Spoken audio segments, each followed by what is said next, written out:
Hey everybody. As I mentioned yesterday and a couple days, we were going to do some Zendikar Rising. Ooh, should have left the stretching before. But yeah, we're going to do some Zendikar Rising drafting tonight. Um, yeah, let's play. We've got...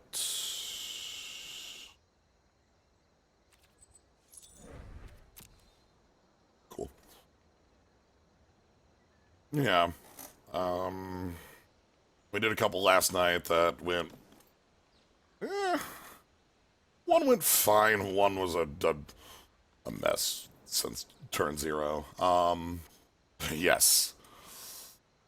Yeah. I want to.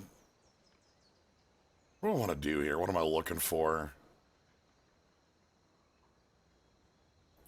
Like, what color combos am I unsure how they function? Open Sphinx's Rev. That's always a nice way to do it. There's a number of uncommons that are just like super, super strong that I need to be taking a little more readily as we do these. Um, that's one of them. But just realizing that it's actually a little easier. I feel like in this format to do to flip. Kicker's real good in this format. I feel like it's one of those the stronger long. Like we've had a lot of problems with it from opponents. Lil Mage 2-4 means that your opponent's on 28 by the end, and there's a lot of very good uncommon enablers and just kind of strong cards that you want to be playing with it. So, anywho, hope you're all having a good weekend. Um, let's see. Yep, we're good here. Yeah, ain't no Tuesday today. That's different times. But yeah, I think I'll probably do a. I'm gonna do a pair today, and that'll be a good time. So,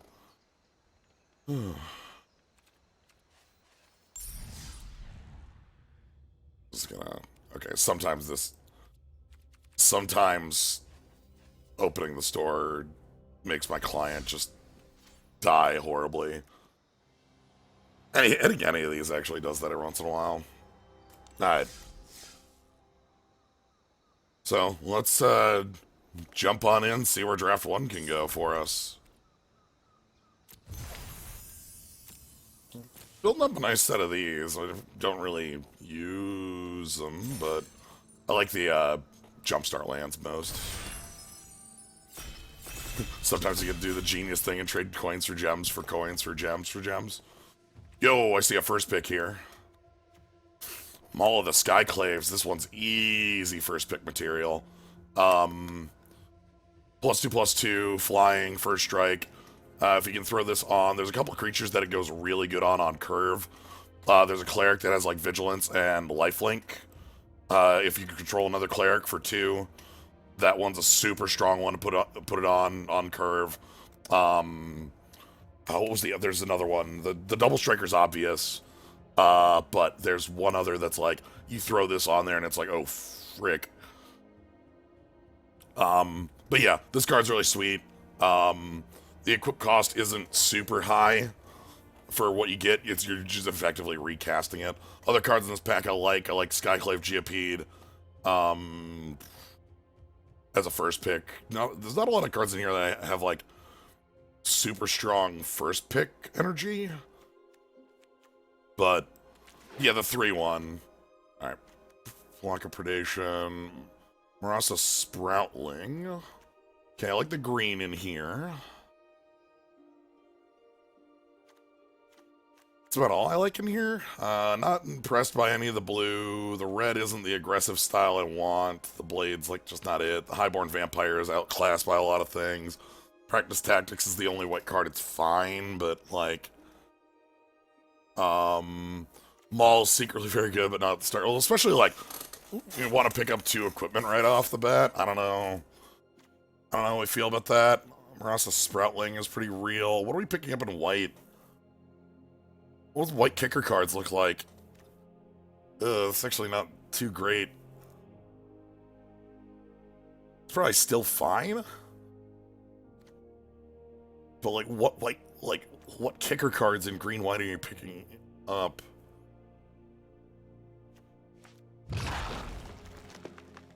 Okay, I like the Rogue. I like the Gnarlid Colony. I like Royal Eruption a lot here too.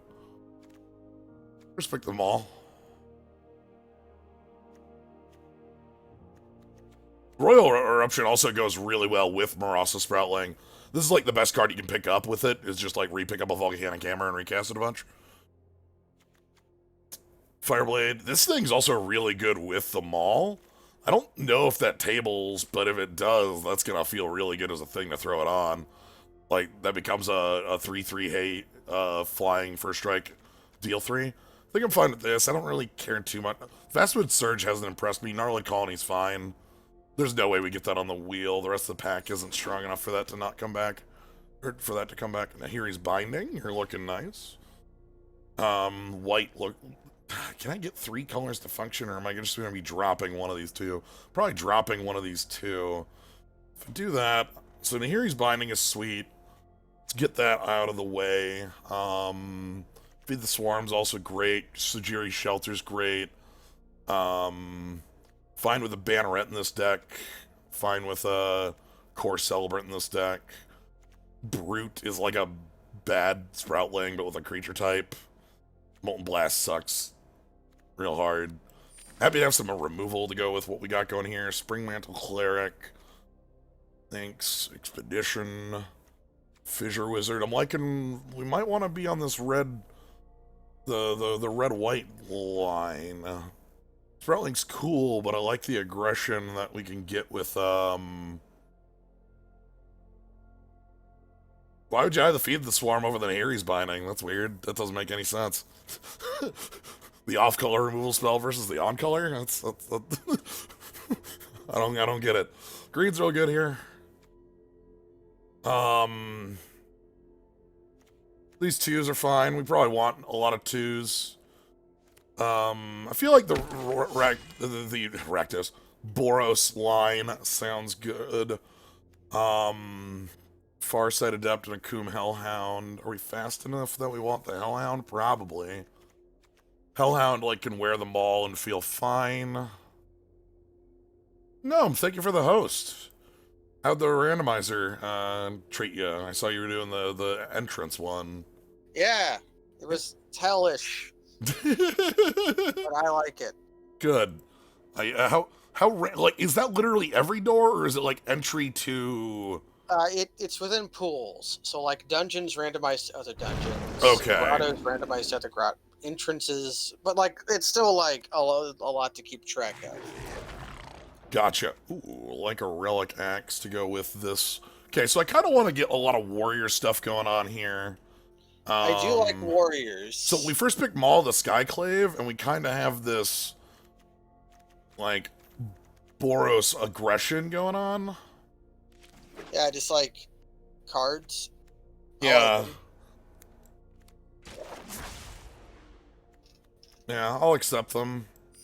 So yeah, the problem here, or the thing we need to fill out here, is actually the early game curve creatures, and I want to find, like, especially like in this color combo, you end up with a lot of warriors, like just by nature of the combo. Yeah, so I've never drafted this, but that seems like how it would be. Yeah, we already have Royal Eruption and here he's Binding, so some pretty strong interactive pieces. We really want to find strong 2 so that we can curve with the Maul.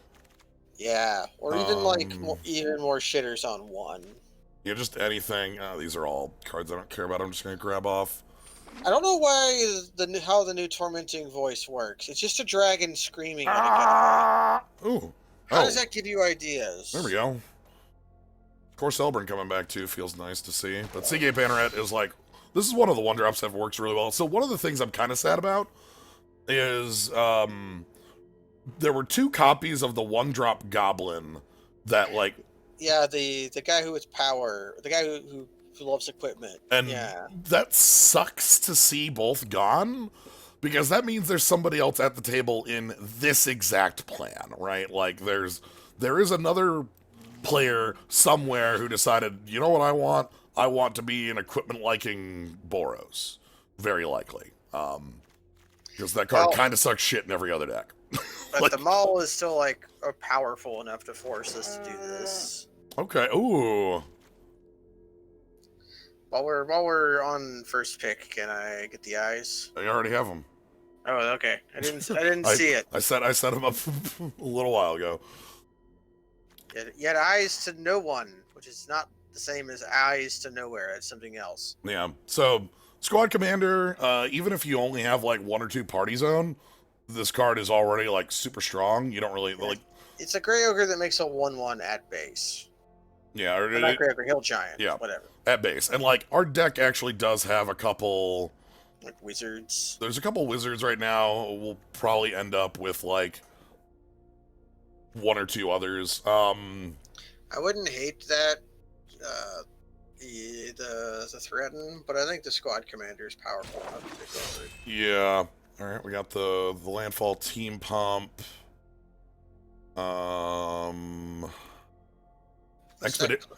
Expedition healer. That's just Is on it- curve 2. It's like an uncurved creature. This is the creature I was talking about that I think is one of the better ones to have on the mall. Yeah. Also, clerics just seem to be like, I've seen a lot of talk about black-white clerics being like the deck. Well, the thing that makes it very strong is that it's super, like, a lot of the cards that make the deck strong are not wanted by anybody else. Yeah. Oh, okay. Paired Tactician is really good with warrior likers, and then we have some warriors on 2 that we can, throw down.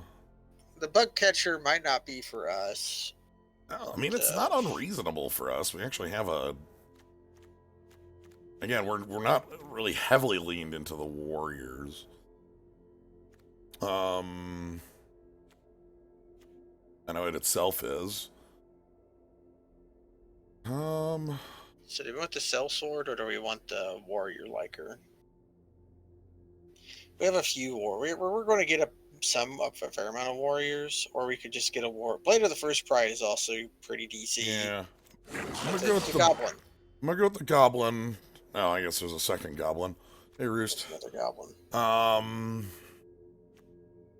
Again, I feel like our deck can make decent use of these because we have a number of these like little off. What's that trick do? Resolute strike. Is it? It's +2/+2 and attach an equipment, which is not unreasonable. But like, that's the kind of thing you wheel pretty easily. yeah, I feel like if I want one of those in the deck, we'll have one of those. My worry is just making. Ooh. What's that? That's 4 damage. this is 2 mana flame slash. Okay, 2 mana flame slash. The fling is pretty nice, but I think the flame slash is better. Yeah, the flame slash kills like everything. So look at the art on Inordinate Rage. It's really bad. It's like the perspective is so weird, and the guy with the horns there is so poorly rendered. Did that steal Fruit Gummy? It stole a fruit gummy, and it looks like a cartoon. It looks like Bullwinkle. Alright, let's move past this empty pack. Yeah, you don't want the Cleansing Wildfire? You have the Akum Hellhound. Yeah, Allied Assault, probably like a +2/+2 for 2, which is like that was a beating card in Theros. Yeah, we also got Bird if I just want a 2/2 flyer. Not unreasonable. Can make your Akum Hellhound attack for power.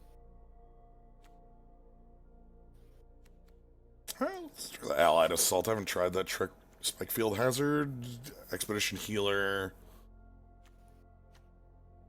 How good is is Guy's Flame in this format? I don't know about. I know Spike Field Hazard is a free include. There tends to be like a reasonable number of things that it can like fix up. Like we've got a few, I think. But Yeah. picking those is so free because you're going to have cuts no matter what. Yeah. Sure. It's a playable creature. Here it is again. Yeah, that's stupid. I also just don't like that card at all. Royal Elemental is good, but that shouldn't be passed. Nobody can rule, I guess. Yeah, whenever you see a 2-color card that's like going really late, you can the easy tell is just nobody's in the zone. Yeah. But that card is unreasonably good. Yeah, that card gets a lot of jobs done. It's like standard playable. Still, when 4-year land, you kind of want 4-year lands to just be able to kill a Lotus Cobra, seeing as everybody has them. There's a Star City event going on this weekend, and if you take a look at like current standings, top 24 I think is 22 Omnath decks. The Omnath decks are running rampant. Oh, Lithoforming. That's a combo card. Yeah. I was told this was bugged on Arena. Ooh, nice. Like, that it didn't let you draw a card off of flip lands or something like that. Mm-hmm. Like, I don't know if that... I would assume that's something that had been fixed, but... I also want to talk to an actual... Ooh, the Pack Beast. Is that better for us?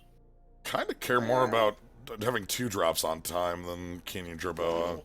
Just as a rule. The flip lands might be the things that are bugged, though. Speaking of, there's a extremely excellent one. The Binding is like an easy pick, I think. Yeah.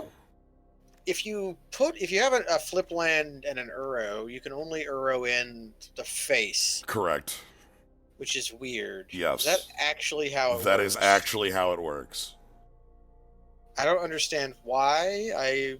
It's probably a weird rule about how dual face cards work. Basically, what it is that there's a difference between, and this is something that sucks because they like went out of their way to like, a long time ago they used the word cast and play. Sorry, they used the word play in the same instance that they use cast, right?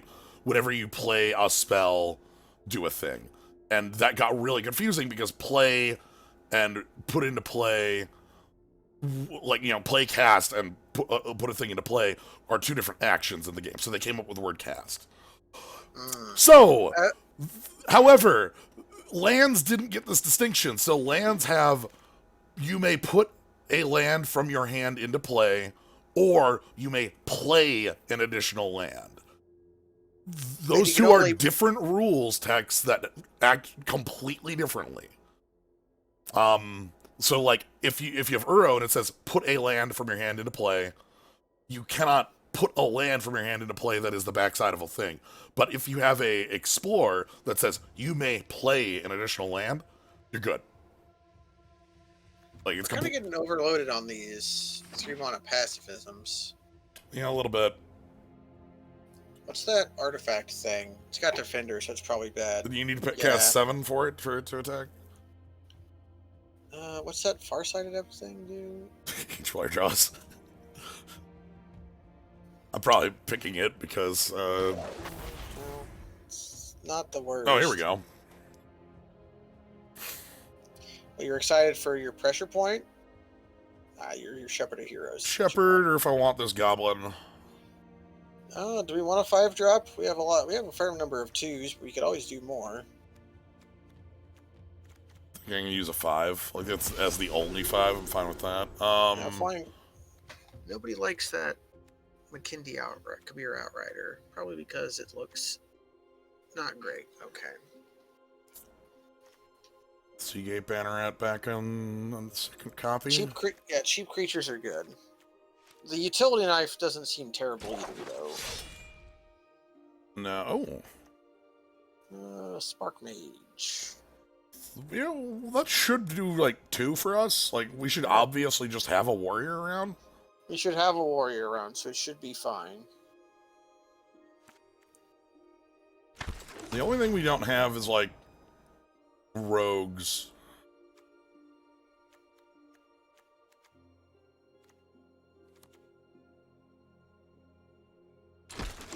Alright, let's fill this out.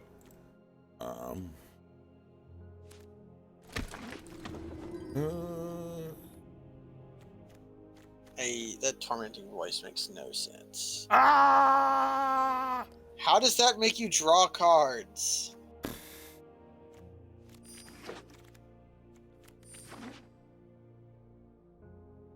Yes, Stonework Pack Rogue, indeed. So this is why the cleric deck is easy to get together. Like, crap like this is last pick. But for the cleric deck, it's like one of the key bits that makes it tick. Alright. So... I think the axe and the maul are like just instant includes. Yeah. 3 Nehiri's Bindings. Okay. Now, the first tormenting voice was Sarkon being like tormented by whisperings of an evil dragon. Yeah. Like actual tormentation, not... Yeah, and then this, and then the other tormenting voice was Ugin having the same thing done to him. So, like the first one, it was like, well, both times it was Bolus like doing it. Isn't the Hellhound just a bad card? No. I really like Step Links. I feel like it needs a specific deck for it to work, but we do have a world where like we have equipment for it and things like that. Yeah, we get to attack with it, and then the turn we don't attack with it, we put a Relic Axe or whatever on it.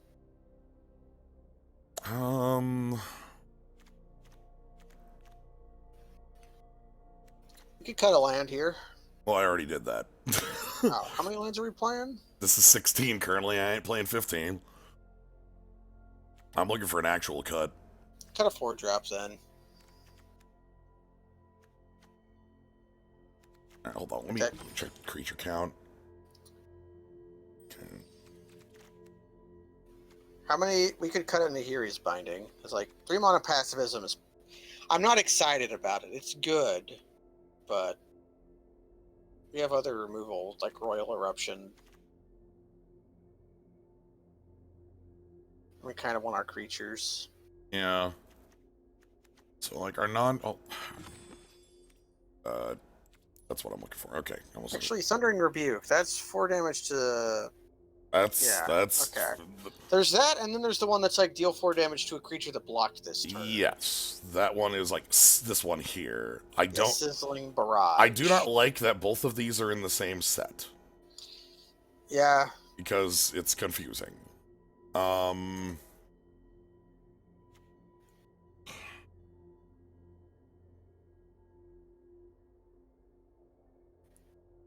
Thinking cutting out either the Hellhound, one of the bindings, or like Allied Assault or Kabira Outrider. Yeah. There's like a fair number of things we can do. How much removal do we actually have? Maybe Spike Field, 2 Royal Eruptions, 3. The 3 Nahiri's Bindings, and the Thundering Rebuke. I think we can just like easily cut over Nahiri's Binding, because this is not the kind of deck where we want to like just have a bunch of removal and then have the game go on. You know, we want to play to the board, not to play for removal. Yeah, like we can 1 for 1, and then they play their 5-drop, and we draw our 1-drops. You know. Yeah, my main issue, my thinking here is that I'm unsure how good the Hellhound's going to be if we're already cutting down on land. Cut it then. Like that's the. We have other creatures we could play. I guess all the bad ones are probably in the star. Yeah, if we've got. I could play some Farsight Adepts. I don't like this card. It's not. The only bad thing about it is your opponent gets to use the card before you do. Mm-hmm. It is a wizard, but who cares?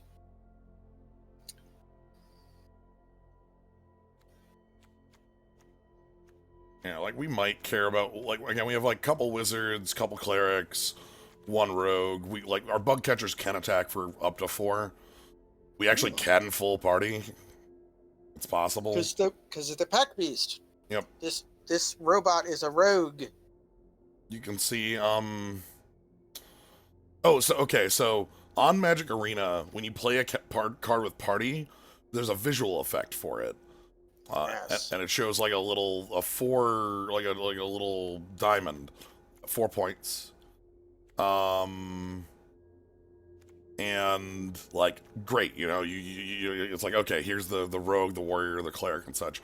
It's like so wizard is staff, like a little stick.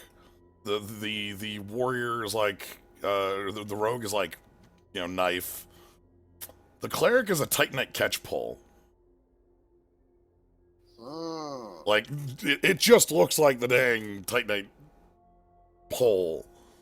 Like it's very silly. Yeah, but you have to give your opponent a card. I don't. This card isn't above curve enough for me to want to give my opponent a card. Well, the card's not even above curve. No, it's curve. It's curve. That's why I don't like it. Like again, I'd rather be playing something like this where it's like, okay, this has a reasonable covenant playability that lets me push. All right, we got the ball. The ball actually like gives us a lot to do late. Like we have some multiple pieces of equipment that are pretty good for like. We're stuck on like 6 lands. Like, well, we can still do Maul. stuff. I keep hearing ball, not maul. I guess the ball.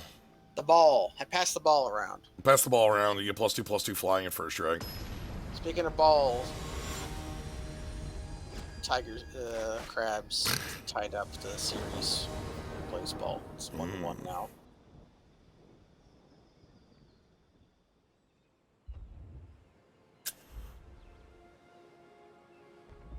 So on the one hand, I like having a 1 and a 2. On the other hand, not a huge fan of a 4-lander that's like a fake 5-lander.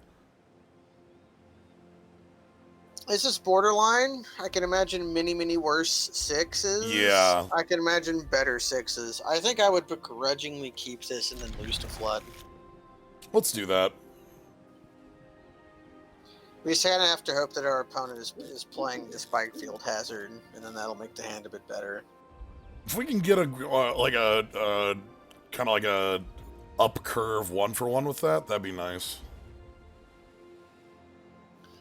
One of the loading screens for Maga says the ideal hand has 3 or 4 lands in it.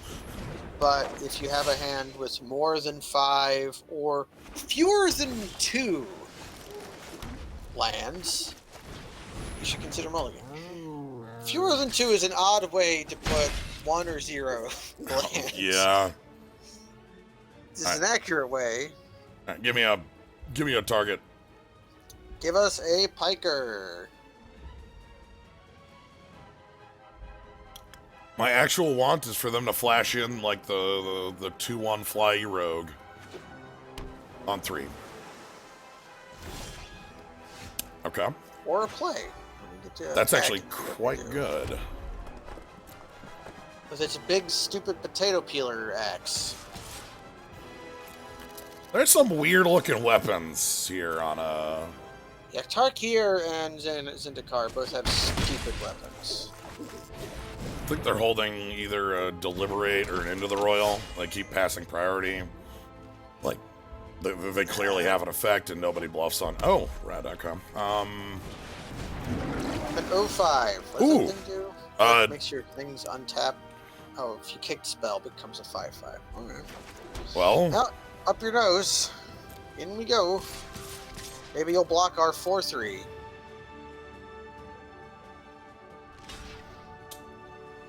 They blocked our 4/3. I'll take this. That's probably good, yeah, because we have the pump next turn, but then they just block the links instead. Yeah. I just want it off the table so that we can keep our opponent has 7 cards in hand, and our hand is literal nothing. The only way we are winning is if we are pressing the advantage. Absolutely. Like the moment we lose tempo on the ground, the game is over. Sweet. That's the most irrelevant body possible. That's a 2/2 with Holy haste. shit!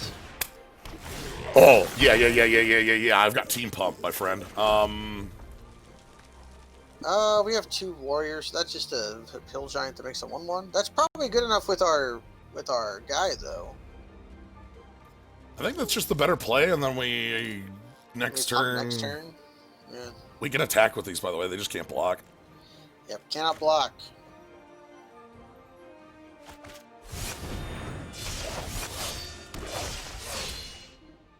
The attack for. I like the little thump that a zero-powered creature connecting makes. Yep. I heard it a lot because I used to attack with arboreal grazers, just to not have to click past combat, just to mash space. I also like how, like, this is like, what does our opponent need to play to not lose here? Deal 2 damage to each creature. Yeah. Even that has problems with, like, killing their own creature and... Okay, they're Killing like... the goblin heads. They're reading. Because, like, Clasm I don't think would do it. They'd just take 7 and die. Okay. Yeah, I'm just coming in. That's a good start. Like... The goblin constructs don't have haste, do they? Oh, they only... Oh, it's when it deals damage that you get one, okay. All attack. Yeah, they have to double block the Seagate thing. Or that. That's These are the worst possible. These are worst possibles. Yeah, yeah. Okay. Double block the Seagate banneret. Or that's reasonable too, I guess. They have to not die too, is the thing. Like, yeah. I never think that far ahead. this is take 7. You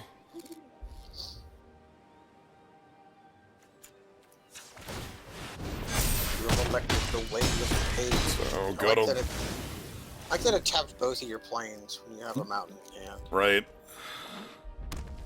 I've lost the auto tapper recently, which pissed me off. I hate that.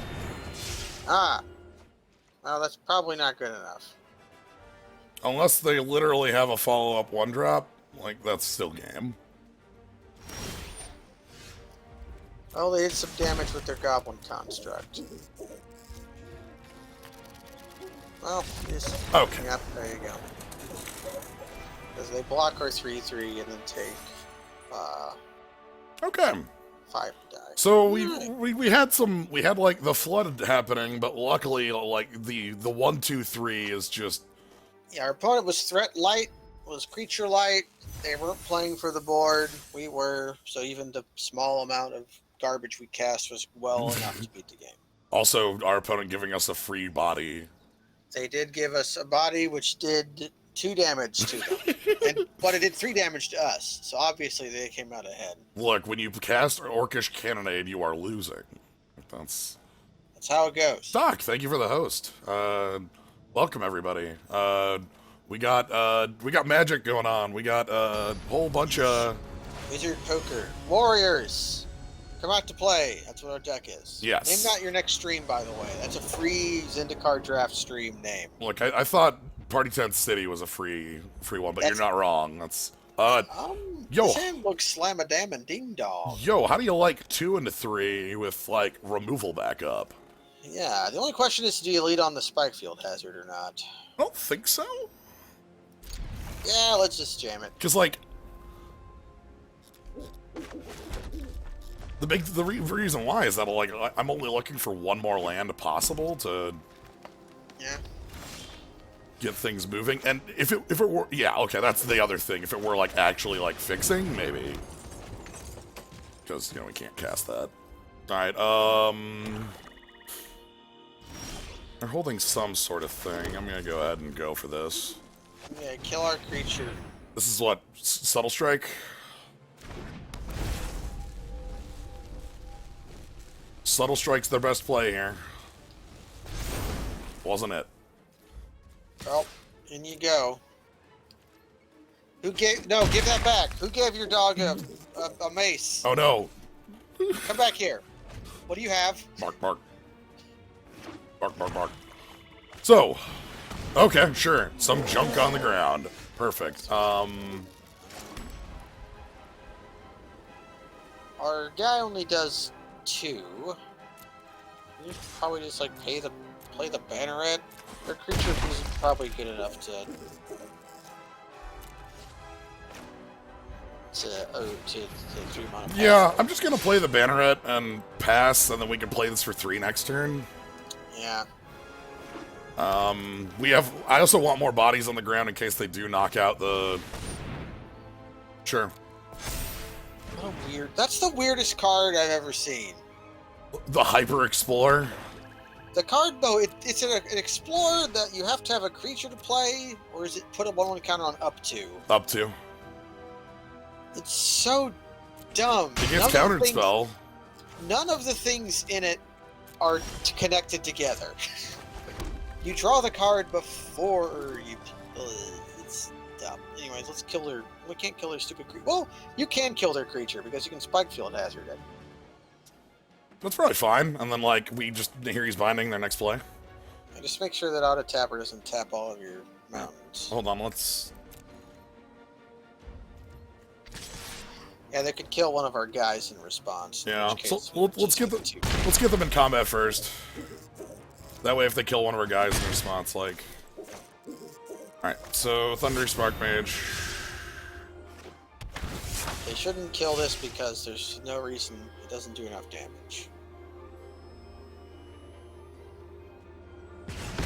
Okay. Okay. You've elected the way of pain. No, we have lethal next turn.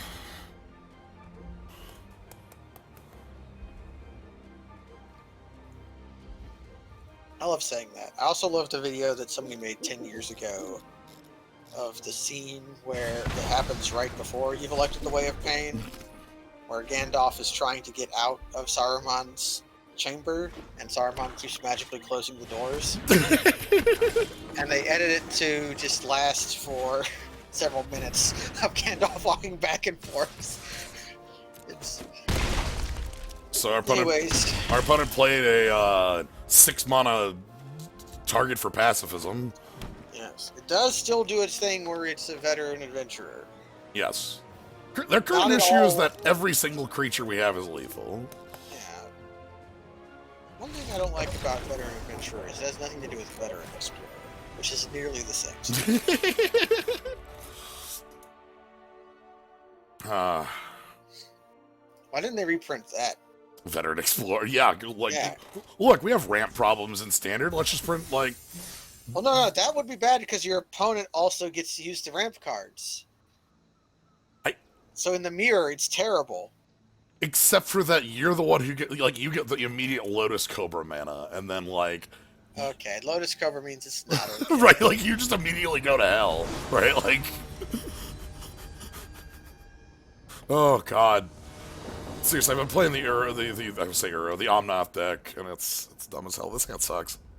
This hand's pretty terrible. This hand sucks pretty bad. If you want to break, I like the Sultai deck. The matchup against this Omnath decks is weird. You have to play like none of their spells matter, except for the ones that extremely do. This one looks okay. Yeah, this looks fine. Keep bottom. I honestly probably bottom that. Do you have any shuffles? I think we just bottom the 3. That seems reasonable. You just use the Fissure Wizard. Yeah. And then, like, if I draw into some extra land, we can flicker it. And we have 2 into 3 to immediately start, like, you know. Yeah, how many times have you kicked Volcanic Hammer? More than you'd expect. Like, okay, here's the rule. If this is hitting a creature, it's just 3. If it's hitting face, you're kicking the hell out of it. Hi. Oh, hey. You're dead as hell. hell. You elected the way of pain. I'll take this card trading up on, Ooh, that's a better... Yeah, that's trample. That's a better creature. And it can get bigger, too, so... It'll attack for 4 in the air, and then it'll attack for 5 in the air, and I like waiting on this. Another thing that we would have been able to own with... Oh, they would have, like, kicked our ass. Anyways. What's up? Sarah's Embrace, asshole. They missed a land drop. This feels so good. If we draw a land, we get to double spell. Yeah. If I don't draw a land, I'm playing the Fissure Wizard, so this can 5. Well, the Fissure Wizard will maybe find us a spell. Yeah.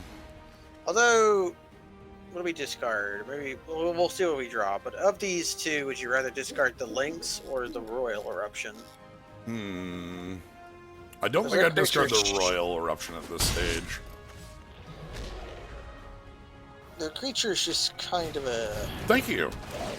Okay. What if it's fixed? I just discard the planes. Yeah, we discard the planes and play the Lynx. Do we play the Lynx first, or we just blow up their 3/3? I'm gonna draw first in case we draw like Axe. Axe would be a great or draw. Cleric, like because like Yeah. Okay, we drew a removal spell. Yeah, we probably played to the board first. yeah. Watch their 2/2.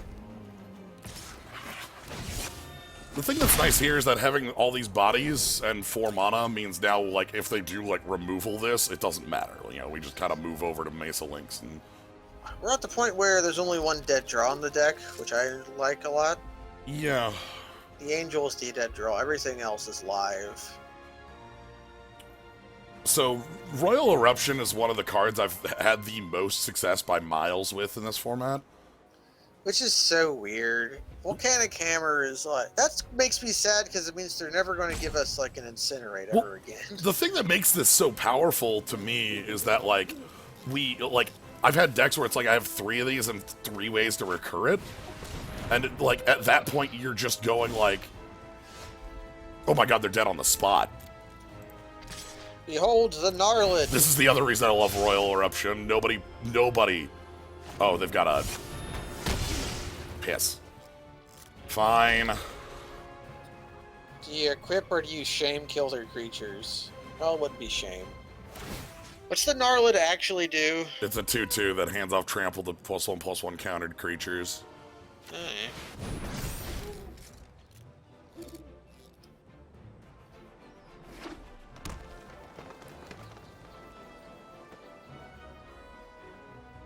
But yeah, the thing I love about this is that very few players like play around burnouts. Oh, we were just getting our board deleted here, huh? You still have a 2/3, so they get to get in for 3. Yeah. We do have answers lined up for everything.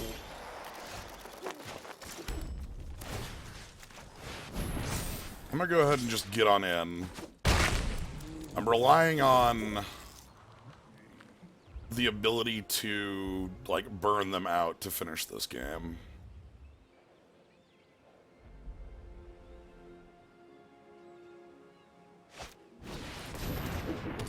Okay, looks like this one's over.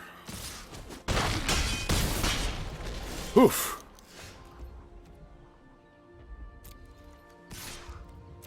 That got closer than I wanted.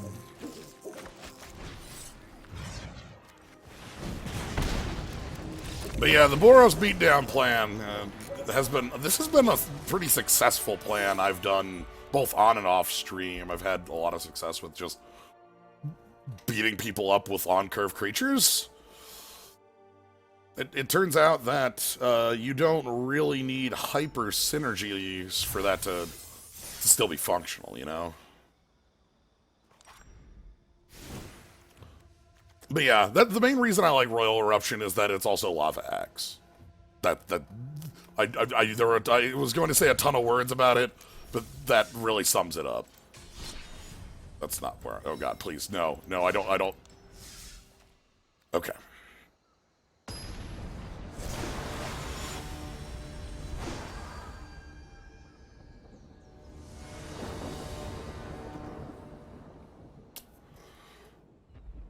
Alright, what do you think of this one?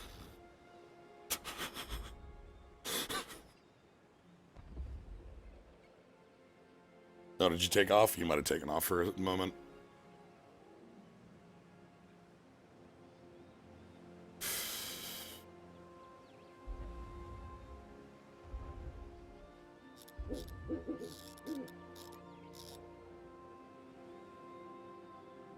I'm gonna keep this.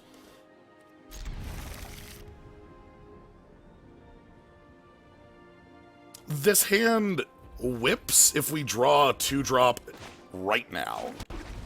This hand...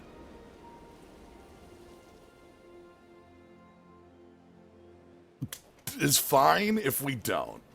I want to draw the 2-drop right now. Ah, okay. No, I'm disconnected.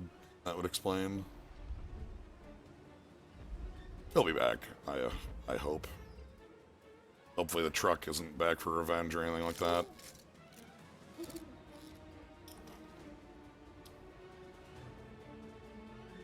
Hopefully the truck isn't back for revenge here, right? Oh dear. Is my opponent here? Okay. Well. That ain't it.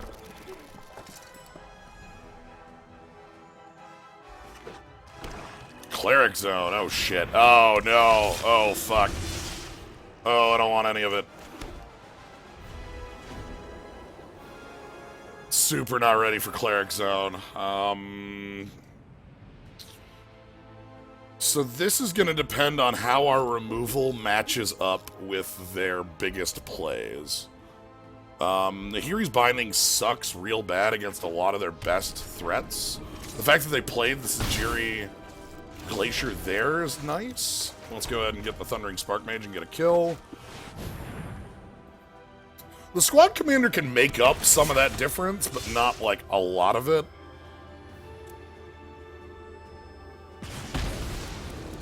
Like, being able to just make a super wide board can make up for missing those early drops. I'm very happy to see Sajiri Steppe. Sajiri Glacier. Sajiri Steppe was a land from first Zendikar that came into play tapped and gave protection. Damn.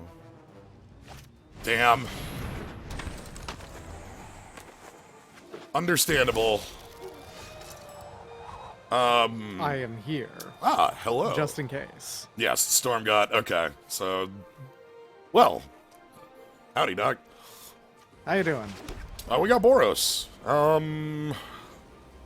It seemed... How Boros is it? Is it as Boros as the first Boros deck you did, or is this a more reasonable Boros A deck? little bit more reasonable, but it's got some better Okay. top-end stuff. Like this Maul of the Skyclaves is an ass-kicker. Oh, fine. Okay, there is good equipment in this format. Yeah. All right. I'm thinking I ignore this body. You can't block it anyway, but you don't care about Nahiri's Binding it until it is online, I think. Yeah. Right? Like if it ever does become online.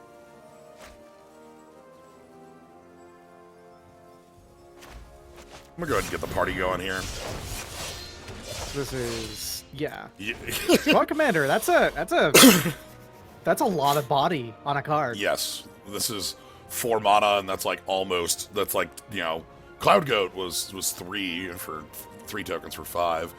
The second half, the full party, is technically possible in this deck, but like there's literally only one rogue, and it's the artifact creature that is all types. Mm-hmm. It's So this is, once we have full power, it has Battle Cry, basically. and indestructible your team. Oh, that's actually pretty real. Oh shit! Okay. Oh shit! All right. That's 3 or 4, so that's pretty cool. All right, I'm gonna go ahead and just get the blocker out of the way. Actually, let's save the burn for face, if you can, kind of thing. yeah. Is it 6 or 7? 7. 7. Okay. And then this is You're 2 off from it, but that's okay. It's not a big deal. okay. 4 attackers. They might have like 2/1 flash rogue. Hi, how you doing? So that's gonna take out your wizard. I'm fine with that. Mm-hmm. And then we immediately get another body going. Maul is going to be really, really, really tight in this. They missed a land drop last turn. They played 2, you know, things, and the rogue. So they have a lot of mana sources around. It's nice to see these spells down, because like Sajiri step, Sajiri shelter's really good. Kabira takedown is really good. And obviously the rogue is strong. It's nice. Oh, and they get to pick up the land here. Oh. But they chose not to. They want to keep that land. Oh, damn. Also, there's also good equipment in this set. Like,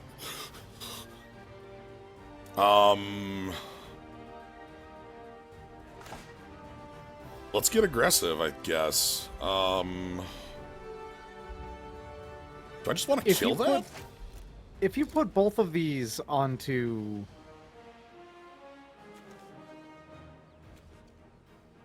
I don't think it's too fragile if you put them all on the pack piece, I guess. Yeah. I'm thinking I kill that raptor and, like... Just kind of swing in still? Yeah. I'm gonna keep doing this. Play the axe. These are warriors, right?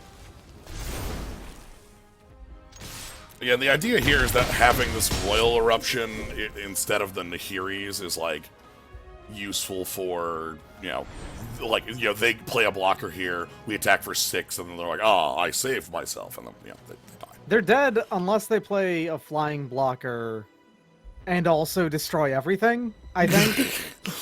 Yeah, I think they need to play Swamp and the Wrath, and that fails to kill squad commanders, so I think they die. Yes.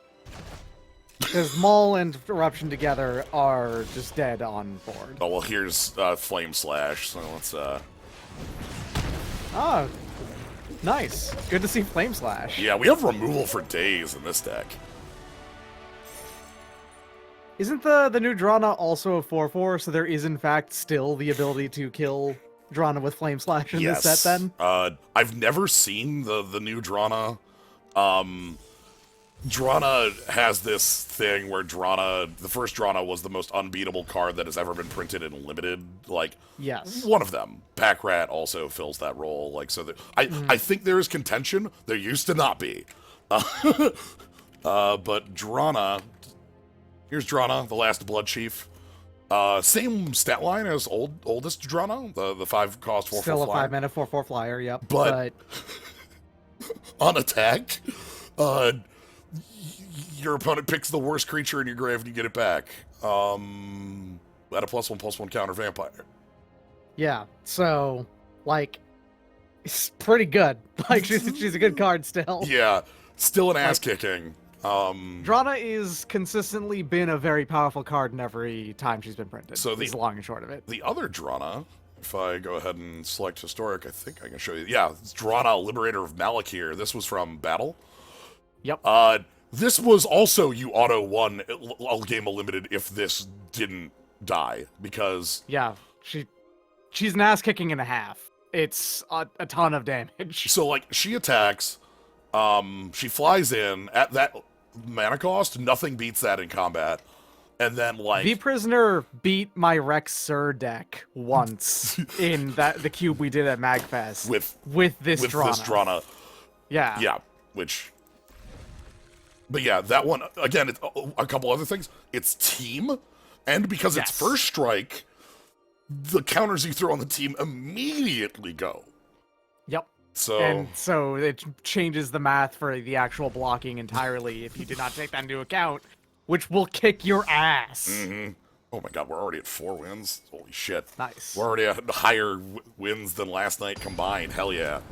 For some reason, almost all of my removal from that cube was, like, target non-black creature and stuff like that, you know? I could not kill the Drana because she was a black flyer. This works. Yeah. Spikefield Hazard is your red. Yeah, I Seems good. probably don't play it till 3. Probably not, yeah. But you definitely want to so I can get Squad Commander down. But I just want to be... Again, this is a deck that goes push.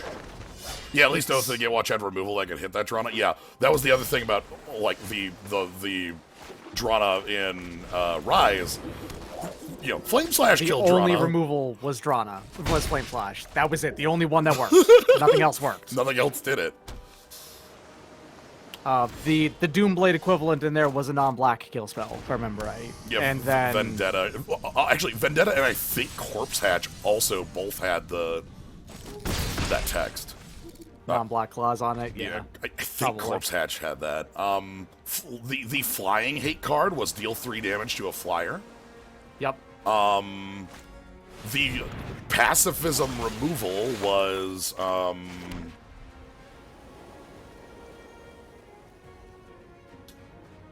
gonna squad commander here. The only two things of removal that would actually hit Hydrona were Flame Slash and Scour from Existence. You're So 7. either single red or 7 colorless. Or 7 generic, sorry. Yeah. Okay. Cool thing here, this board fucking whips because we have Pump with the Banneret ready to go. I also can just knock this out of the way. Heat Ray could do it for 1 billion mana as well, yes. Yeah, but it's similarly extremely expensive when she has already literally destroyed your entire board and also hit you for like 18 at that point. Yeah. So, Allied Assault right now is +2/+2 to 2 Treachers. nice. I'm doing the Thundering Rebuke because this is their only blocker, and like it does have decent blocks on the tokens. Okay.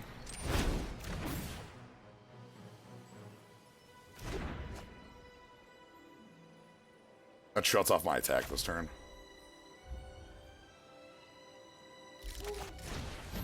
Okay. Yes. Oh, yeah. The 7 mana Scour wasn't that sad. The Not of This World was the 7 mana instant in. Okay, yeah. There was a 7 mana colorless kill spell in Rise, though. No, Like, not in right? colors. Nope. Okay, never mind then. Yeah. Okay, that's fine. That's weird. I actually don't like that play out of them.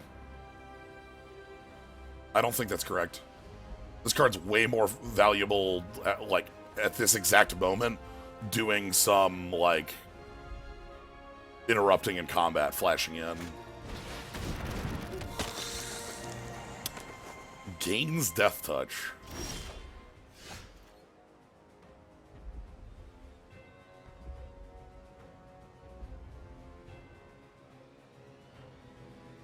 Yeah, they still blew up. Like, unless they're holding another Zulaport Duelist, I don't think that's good.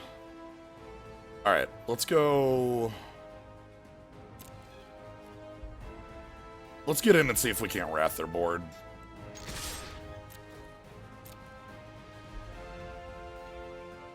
That's the idea here.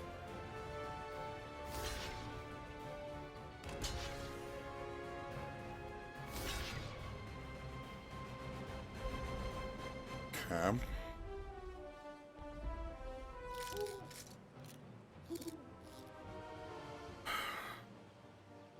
So I can Allied Assault this token and... like, just 2 to get 2 more in on them and then play the Bug Catcher? That gets rid of their entire board but the Shadow Stinger. We lose the Banneret, but we already have a second Banneret, so that's okay. I think that's the play. The best disruption they could have would be another Zulaport Duelist.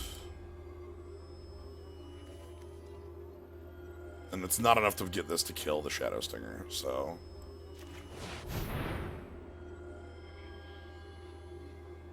If they have a Spell Pierce, I can pay for it. This is what I was talking about the thing. There's sword, there's staff, there's knife, and then there's the catch pole.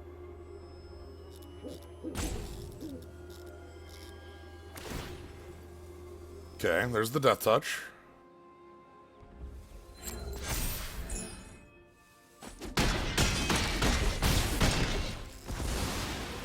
You only lost one thing in exchange for their 2, and, well, I guess you did play a card to do it, so it was Yeah. 2 for 2. But it was a 2 for 2 that got in for a ton of damage, and also got, they've only got 1 creature left. Right, we have a full board with a pump available. You can kill them on the pump, period, right now. Like, Yeah. if they don't put anything else down. And even if they do, they're actually still kind of in rough shape. Yeah, like, they need another rogue to get this death touching in order to somehow, like, start coming back. And, again, I think the mistake there was using this too early. Like, if they had used that in combat, they would have been able to, like, save the Seafloor Stalker.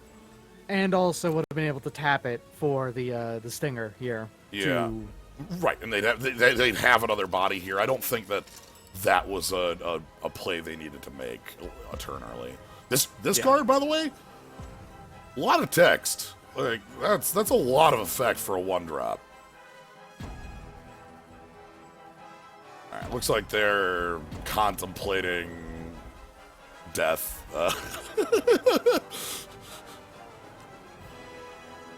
Thinking about They're doing some counting. Yep, this is them doing numbers. Just got to think about numbers, and they might win one day.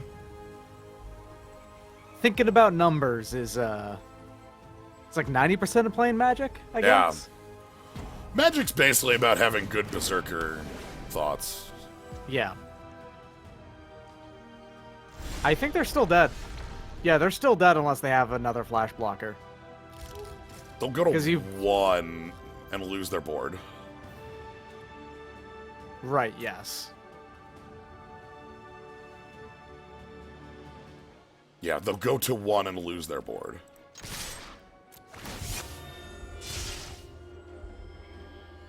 Because they have that's a 3/2. They have to block that one. Yeah, and then it pump up. Yeah, okay. Yeah, Yep. they go to 1 and lose their board.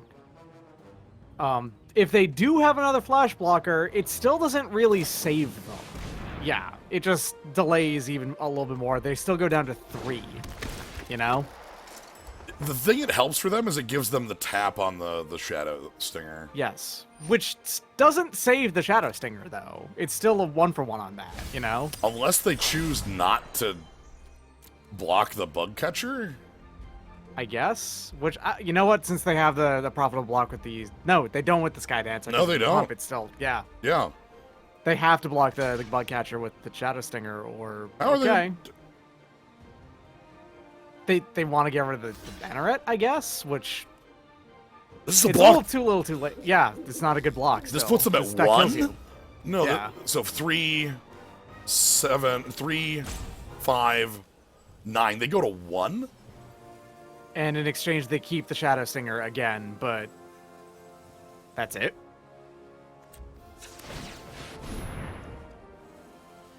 Okay, obvious. No, they don't even get to keep the... yeah, they get to keep the Shadow Stinger. But that's it. They don't get to keep the Sky Dancer. Yeah. Yeah. So go to 1. I have 3 attackers. yeah. How are you going to win? You have the ability to play...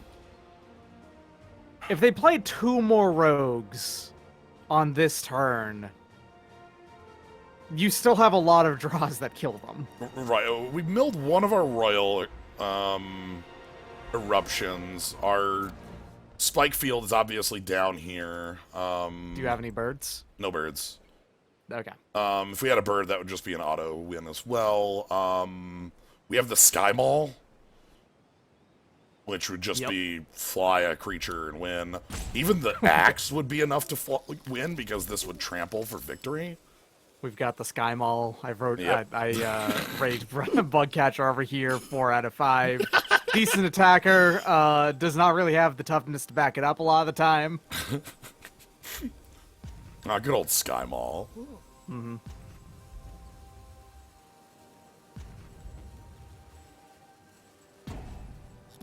Relic Vial, 5 out of 5. Oh, they're dead. Good work. Easy moves. You can just go ahead and rip your Lightning Strike. That's good too. Again, You know? burn in this format. How many times have you gotten down to like single digit life, like, and just barely stabilized against an opponent, right? Like, I'm It's like, been a number of times. yeah. Well, I've also had games where I've gotten down to like 2, and then a Malakir Blood Priest kills me, you know? Like, Yes. that sort of shit just happens. Like, you kind of have to trust.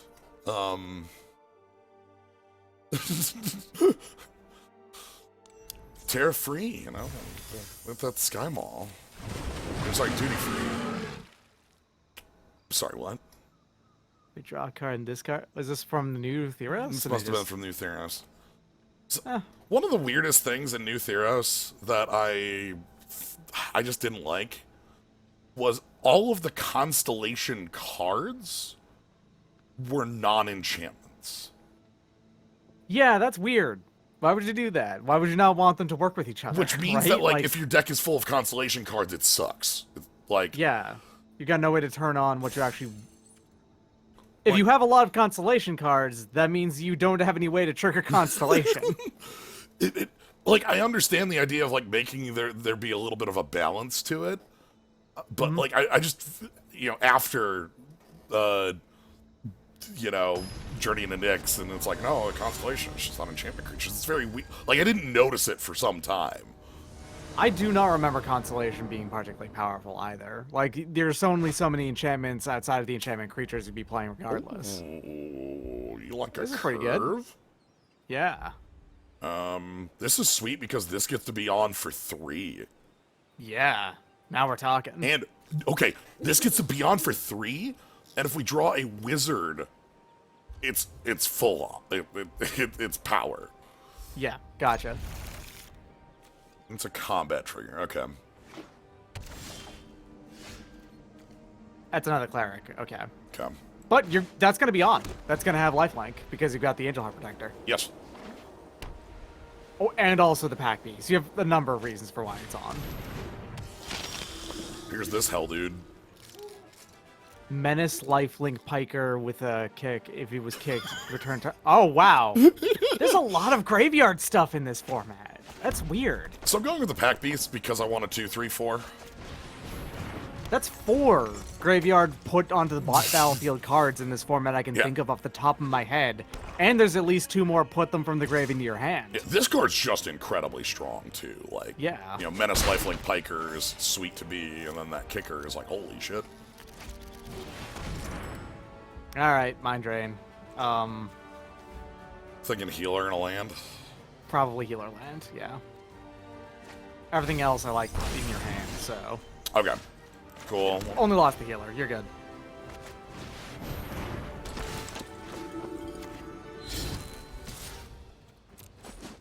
Alright. Best possible would be Flame Wizard. Yeah, deal 1, kill this, and also then Squad Commander next turn is a, Yeah. summons up 4 boys, and, Battlecry invincibles your team on attack, Yes. which I think that's unbeatable from this position. Okay. Okay. I think I'm still casting Squad Commander for 2, unless I draw something that's really nice. Give me the wizard anyway. Okay. But it's running out of card. That's nice to see. Really nice, given you've got 2 removal spells in your hand. Yes. They're holding something. What is this? They're on a stop. Black 1-drops. The Revival card? There's a black on 1 instant. It's a Revival card. I don't think there's any removal at black 1 instant. Okay, there's a refill for him.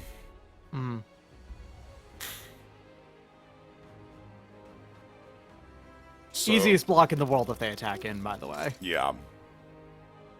Like, we lose a 1/1 token. Cool.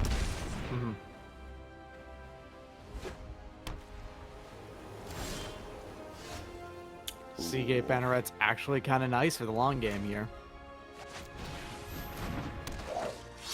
Do I want to do anything about this priest and just move in? Or just... I like Nahiri's binding it, honestly.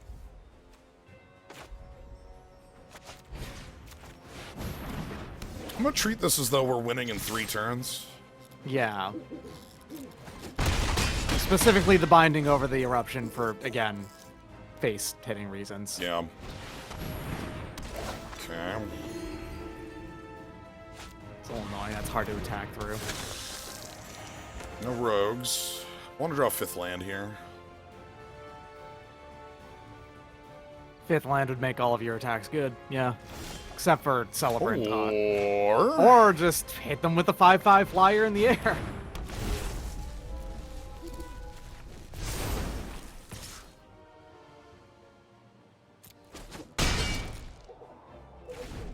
And if they kill it, it moves. Like, we have the 4. Yep. This is some real good shit. Good graveyard stuff to make the mill rogues awful. Yeah. That's, Still yet to move it. that doesn't do what you want it to do. There it was! I told you! I knew it. Let's move it. Congratulations, Pack Beast, on your new hammer. Equipment is good, opponent. Equipment is good. It does a lot more work than you think it does. Yeah, the other thing I might have wanted to do there is just Thundering Rebuke the Celebrant. Oh, yeah. I see what you mean. Like, that would have given... Okay. But, the thing is, if this just kills them, I don't care. Yeah. So they're gonna go to 7, we attack them to 3, and then... Hello. Yes. Strike to the face. They die. I'll take 2, thanks. Yeah, they're dead on board and in hand. You're good. I even could cast both of my spells. Because this thing has a filter. Oh, yeah. No, You're right. I have never seen anybody use the filter text. But it does exist. But it it's is real. there. Anyway, Volcanic Hammer to the Dome. I think that's like 3 wins for Volcanic Hammer to the Dome. Volcanic Hammer to the Dome is good. Okay. We have a report of somebody using it once. Okay, this one's working pretty well, I have to say.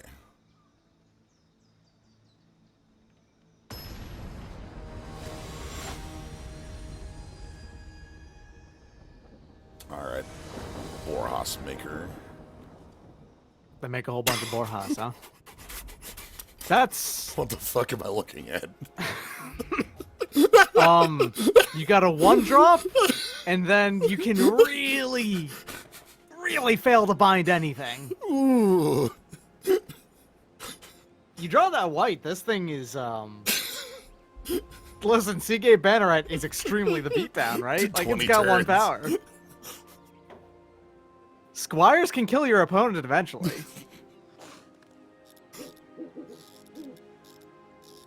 This hand's too hilarious for you, Mulligan. I'm so sorry. That's fine. How many losses have you had? 0. Yeah, who cares? Go for it. We got a full house, everybody. Like, easy. Full house. Powerful. Mm-hmm. Alright. Okay. This is all that there is. Oh. Minibot, thank you very much for the raid. Hello. Golden Slimes. We By the are... way, did my host notifications show up earlier? The notification, I didn't see it in chat, but I saw it on the secondary view, which is... Gotcha. As Okay. you... Yes! Alright. 20 turns to win it. We got this. See, I did see that. Thank you. Just asking, yeah. Yep. Alright, so, our opponent's also Boros, and they haven't played anything. Oh. I found the Volcanic Hammer target. Needs to die. I found the Yeah. Volcanic Hammer target.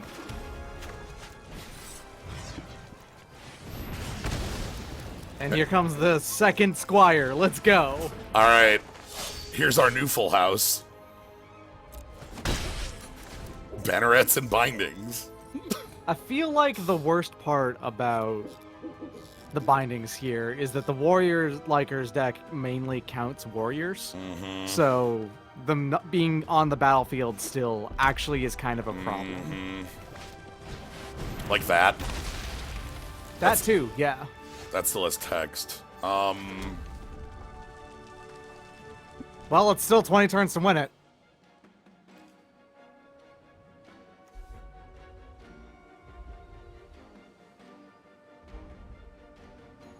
Binding, that doesn't do jack. Yeah, I wouldn't bother. I would just swing in with a 2-2, a 2-3 banner hat. Yes, so they sold card sleeves a long while back. I don't remember exactly when. That were like nation flags. There's a ton of them.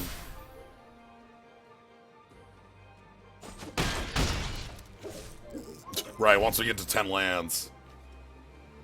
Turn, thank you very much for the sub. Okay, if they're just tormenting voice, that's fine. Just again, nothing. Just don't take actions. Yep, Cool. If they're swinging in, that's actually really good for you. I need to play that. We need to, we need to get wider boards because we need, you know... If it's any consolation, this is two Boros decks who are going incredibly slow at each other. And thankfully, you've got the long game with your 3 pieces of removal on board in hand, I think. Yeah. Expedition Healer, we also have a couple draws. This is what you were talking about, though, like the party stuff. Ooh. Okay. They're just coming in hot. Alright, I probably have to get the bug catcher down. It's nice to have. I would really like you to draw another land here so you could actually Spikefield Hazard, like, kill the Rubble Fort. That'd be really nice. Yeah. As it is, you can't do that right now. So I actually feel like this game is going to end in their favor in about 3 turns. If you don't get anything better, then yeah. My reasoning for that is our opponent's missing land drops, and that means gas. Like, yes. Boros deck with gas, right? And we're, unless their hand looks like this. Oh shit. That is... Well... Okay, good news. If they try to put that on the Rubble... Well, Rubble Fort still is... It'll be a really good blocker at that point. Uh-huh. This is like near exact mirrors here. They're trying to cast a spell, but it's first strike damage. This happens every single time with first strike cards. Damn, that memory follow-up's quite bad. Yeah. Also, they're 3 on party now.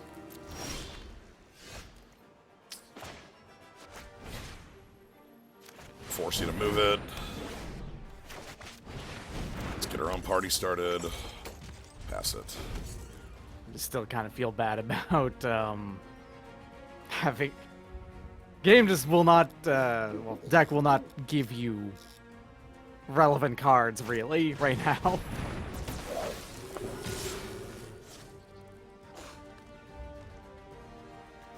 They didn't move the hammer. Yeah, that's actually pretty good. This is gonna make them a token. Gonna kill it. Unless they've got, like, pack tactics or something. Okay, yep. Alright, I think that is the exact point where this game ends. Yep, alright. Sadly, like... That definitely was, like, a game that it's like if we would have had a real aggro start, our opponent's just in the dirt, but... That hand was too funny not to keep, in my mind. You got 2 full houses. Come on, I know. How are you going to pass that up? Right? Who beats a full house? It's no one. There's nothing stronger than a full house. Not a single possible There are hand no stronger than a hands. full house. There are 5 hands. There are 5 hands of pokers in poker. Yes. There's high card, pair, 3 of a kind, 2 pair, and full house, Yes, and that's it. That's it.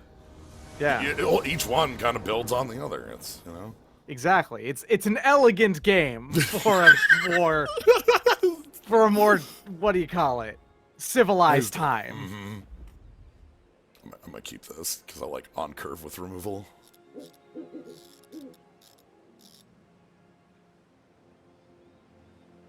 Self-damage flinging the Scourge of the Skyclaves thing going. The hard part there is that you do have to also hit, like, Scourge wants you to hit both players to be functional there. Alright. Alright, okay. Not feeling bad on drawing the third land, because that'll get us going. Obviously, a white would have been better, but... Oh god, Boros is real. Nice mountain. It's a handsome mountain. It's a horrible play. That's a terrible line.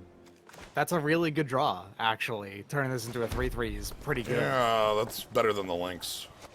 Oh, that play was bad. I don't agree with that play. Specifically, card's an instant. What is the chances that... Well, of course, they should have done that, and like right now or whatever. Yeah, but... Okay, that's Royal Eruption. Again, kill that actually, not binding it for anyone who's watching. Yeah, that can't stay on the board. It's one of the warrior payoffs. Just Anthem for Warriors is a lot. Form. I'm just impressed by this mountain, I'm not gonna lie. Yeah, it's, like I said, quite handsome. When do they add Mirage basics? Oh, sweet, a 2/2 that doesn't beat my current attacker. What? That's weird. Why would you bother?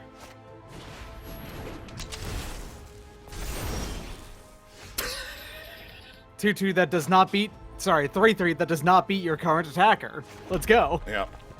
All you need is one creature. No, I think this is better. Yeah, it is better. You're right. Yeah.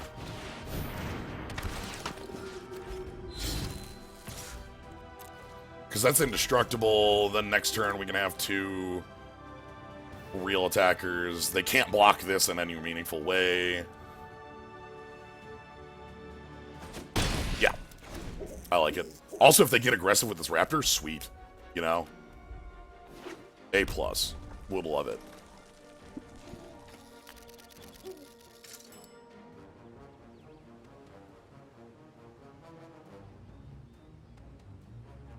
Okay, so these Seagate Banneret leaves a review about Relic Axe on the Sky Mall. Reasonably good at cutting, but with good at geometry, but the sharpening job was awful. I had to do some myself. What's with the floaty bit? That's just Zendikar. That's fine. Listen, if you could have a little floaty bit on it, why not, right? Sure. Yo, sweet. Why attack him? That's a weird attack. So you're gonna put that on the Protector, right? Swing with both of these and feel good about it. They might have their own Royal Eruption here. Killing the Banneret would not be that big of a deal. At the very least, sorcery, so we aren't in hyper danger. Opponent's at 3. Opponent is at 3. And I have a squad commander that looks real nice too. That's a bot. Oh, is that what that is? Oh, it's a bot. Okay, yeah, on the back of your axe, so you can like open a Okay, what bottles are you opening with that though? Like, think about Hedron bottles. They're like on Zendikar, they have to sell like tiny ass Hedrons, right? Like, does not work like you think it does, opponent. Unless they have a kill spell for this one too. Also, attack with 2 of your creatures, please. Yeah, if that was the case, you just bind right. one, just swing in. And if it's not the case, I'll just go ahead and play squad commander and then kill them next turn. It really shouldn't attack with 2. You really should not attack with both. Purple Herman. Come on. We want you to do it, but you shouldn't. Okay. No. Okay. You're betting on some. You're betting on some serious. Yeah. Bonk. Betting on a lack of interaction there. Yeah. But, you know, I feel like on Zendikar, like, somewhere there has to be, like, a gift shop that sells small Hedrons that have, like, that are like water bottles. All right, yeah. You like kind of twist the top. And... Mm-hmm. See, the thing is that makes them really easy to store because they're all like these rhomboid shapes, you know? Yeah, you can very easily fit them into a nice grid. Yes. So 7 and a goof, like 7 and deliberately allowing ourselves to keep a bad hand because it was funny. I'll take 7 and a goof. Especially because, no, you're right. If you had just, like, mulled into, like, an aggressive hand, We you would would have have kicked their ass. They didn't make a play till turn 5, like. Yeah. You activated a Seagate Banneret just so you could do 1 more damage because they blocked it with the Rubble Fort as their only other thing that they played for 5 turns. Circle backing Elrons and he dropped. Alright, we're gonna do 1 more of these here. I'm just gonna open packs as we.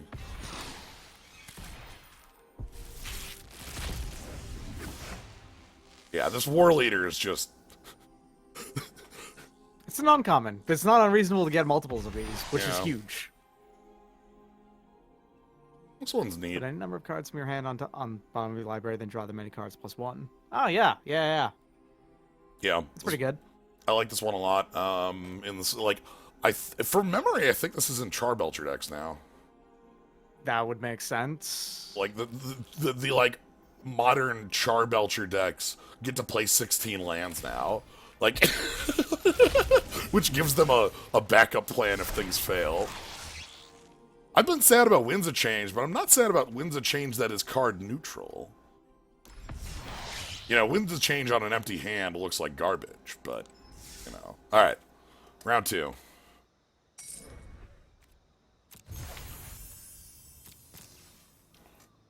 Swamps. So again, I'll be right back. Okay. And, yeah. Sounds Feel good. free to start, obviously. You have better card evaluation than I do, so... How annoying is it to just play sealed draft without spending much money? Not super sure on that. I feel like you like, unless you're like, you either need to be like going very well at the sealed draft stuff. I think 4 or 5 wins gets you your entry back plus, and then 4 or 5 out of 7 in these, and I think 2 out of 3 on the longer ones gets you your entry back on those. Ooh, so here's the thing. I'm looking at Hagra's Mauling, and this card's really strong. Like 4 mana instant, destroy target creature. The other card I'm looking at in here is Royal Eruption, specifically because Hagra's Mauling is me passing 2 reasonably, like 1 quite powerful black card, 1 not, like, powerful but not, like, in a specific deck. Whereas this, like, makes red less... Like, this is the only red card. Like, Hellion has turned out to not be really much. I'm gonna pick this, though, because I still think it's really goddamn strong. Oh, hell yeah. Oh, hell yeah. We can be this jerk today. Get out of there. It's time to thwart the freaking grave. All right. So, we do need to build a little bit to make thwart the grave real. But it's really just like trading in combat, right? We just need reasonable cards that match what everybody else is doing, and then when you pick up your 2 best creatures. So, A+, happy to have that. Like Veteran Adventure here. I like Canopy Baloth. I like the green here right now. I like the Jwari Disruption. Not super sold on the white at the moment.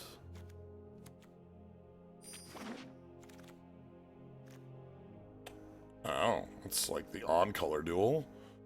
Tazim Royal Mage? What does this say? First pick Thwart the Grave? Nah, first picked Hagra Mauling, second pick Thwart the Grave. Alright, now we're talking. Yeah, so...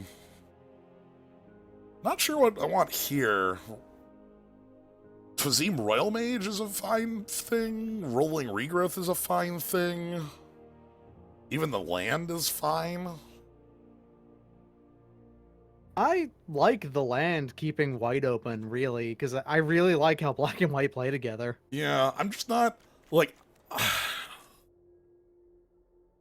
I'm not. This is me kind of like waiting to try to find what the hell I want to do with this. Balaged Recovery, Kargan So- War Leader, the Faven Cell Sword, Smite the Monstrous. That one might put it in a better thwart, huh? Yeah, Balaged Recovery.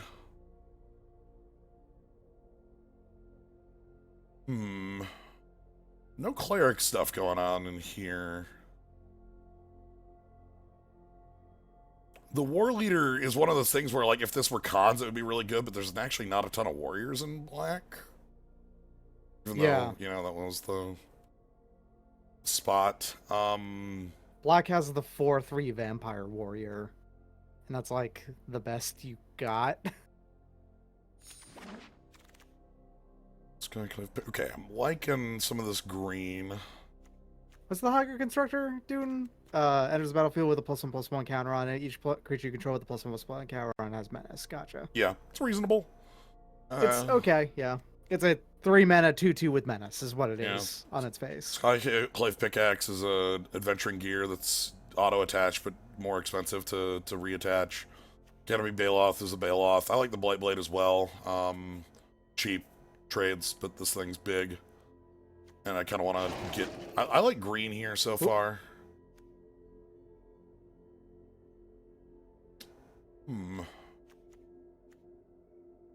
Stonework Pack Beast. Things rolling there. Rolling Regrowth. Turn Timber.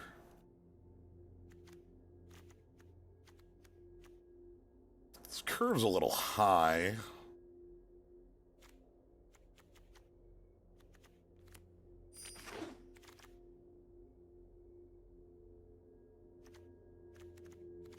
Not super impressed with a lot of this.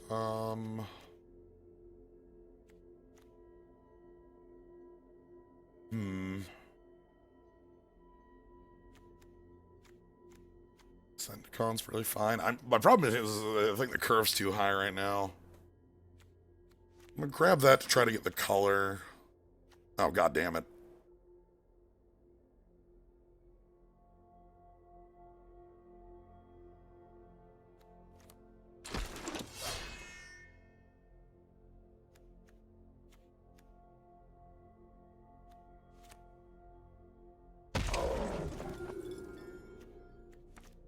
This curve is way too high.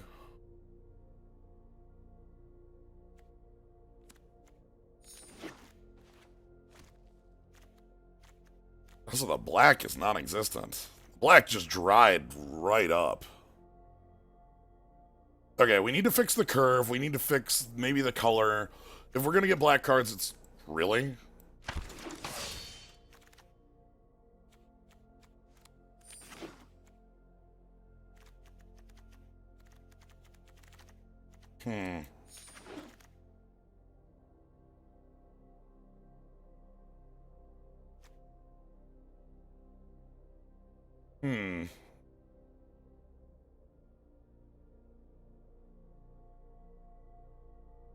Bad as an audible right now.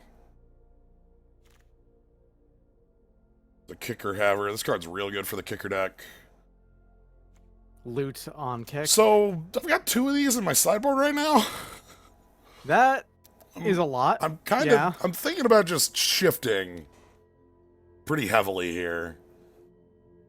Shifting in pack 2 to red-white, though? I'm aware. The problem is, I picked up no black cards, and my green is way too freaking expensive. Also, I don't like anything really much in here. Okay, like... this is... Get rid of this green, then, if that's gonna happen. Play the Thwart the Grave, and, like, that's your only black card, I guess, or something. Okay.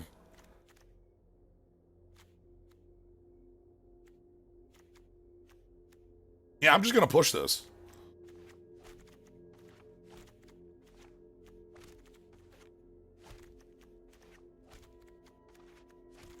This is gonna be wacky, but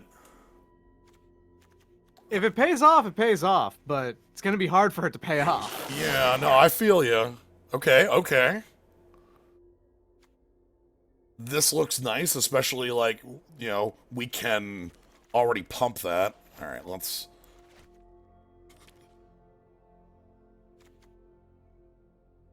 As expected, there is reasonable green and black in here. We're going to be seeing that, but I'm just feeling this is a real play. Kabir takedown, Nahiri's binding, Tazim Raptor.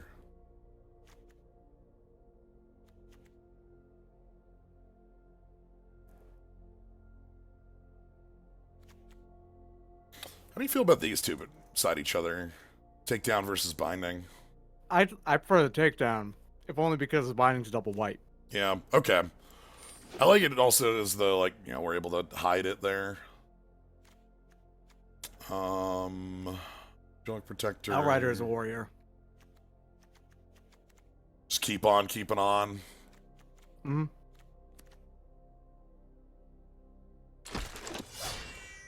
This is... Oh. I like it.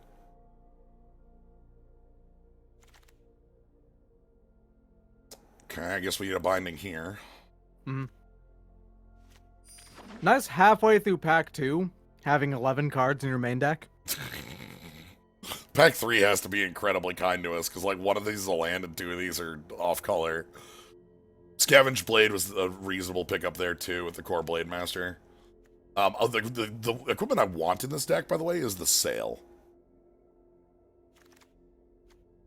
Flyers one? Yeah. Yeah. Ooh, yeah, give me a Bug Catcher.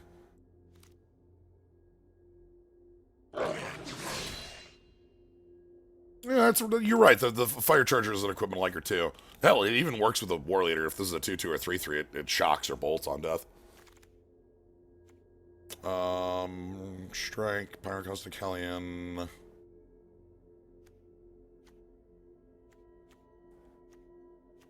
The trick.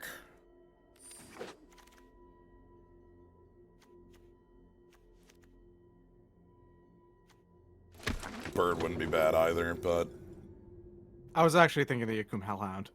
The dog. Ooh. My problem there is that white looks like my main color, and so playing a red 1 is going to be difficult. That's fair, yeah.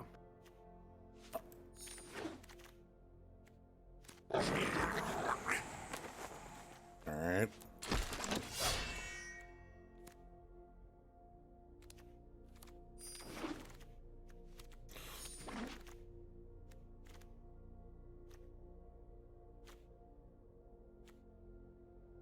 Hell you do? Forest Baked Plains, and then you have some... Players can't pay life or sacrifice non-land permanents that cast spells or activate abilities. Constructed a hate card. Yeah, is what this is. This is somebody hated playing against Cat Oven? is that what this is? Alright. This one's sweet. Ah, the Hate Boar. Right, of course.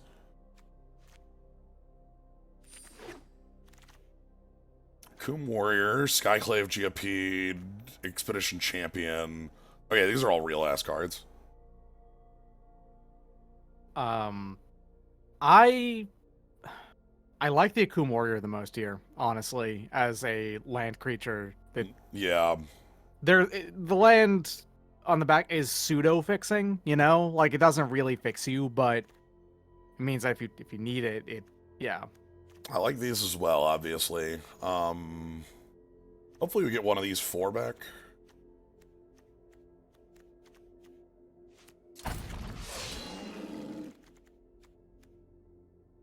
I want some Blade of the First Prides.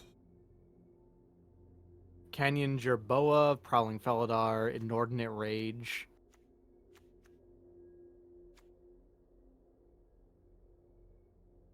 I guess. I would also like to see like a Relic Axe. Just like at least one. Yeah. Or something like that. God, talk about cards with so much text. A lot of the rogues have that as a problem, I think. There's just a lot of text on them. Yeah. We might not be playing the black. Double black on the splash is a little too high. Okay.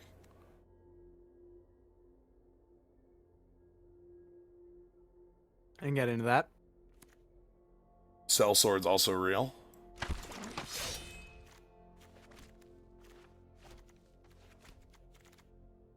Oh god, we're at 19. And I still have some cards I hate. I'm gonna put... This was a very, very, very spicy shift, you know? I know. Like, you have no one to blame but yourself I know. for this. I know. I still believe in it. I want a Seagate Banneret. That card does a lot of work.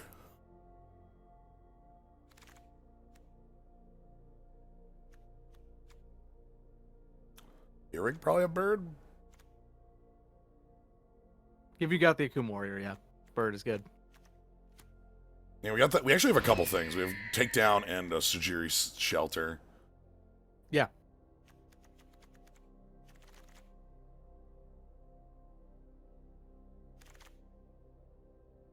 Blade.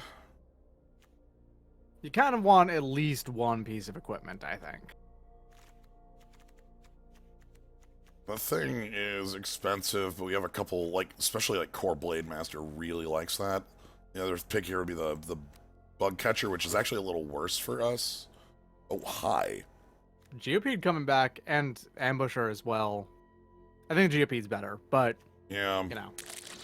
Alright, and then this is pack 1 coming back around here. Resolute Strike 2, I guess? If I have to play it, I have to play it.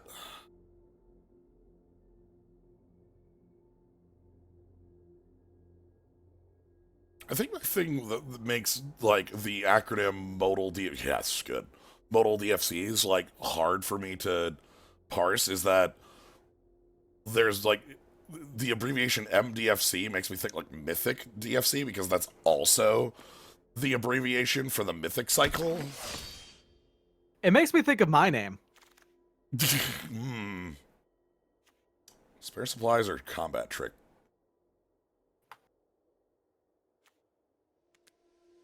I mean, you already have 2 combat tricks that I think are slightly better.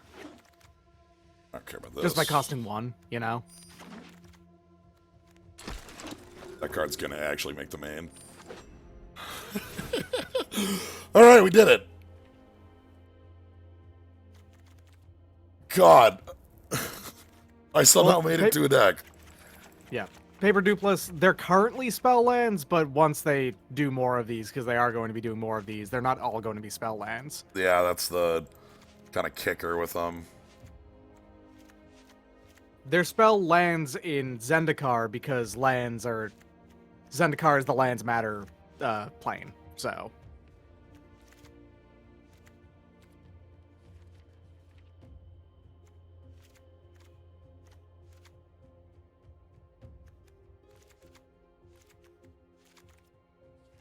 That's the deck. None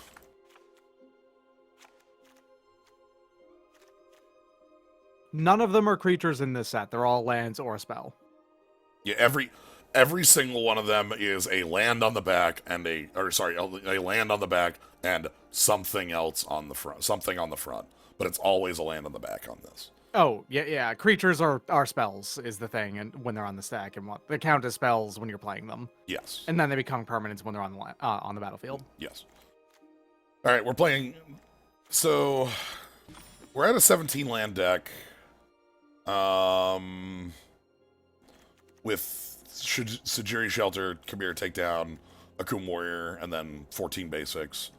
We could make that 18 lands, but if you take a look at this curve, it goes off a cliff.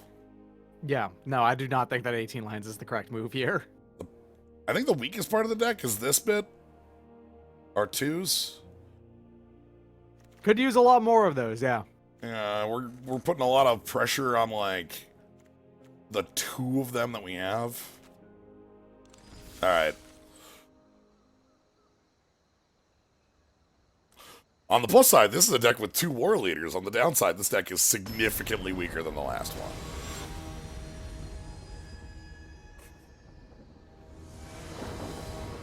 This is a deck with 2 war leaders. Downside, you need both war leaders for this to be reasonable.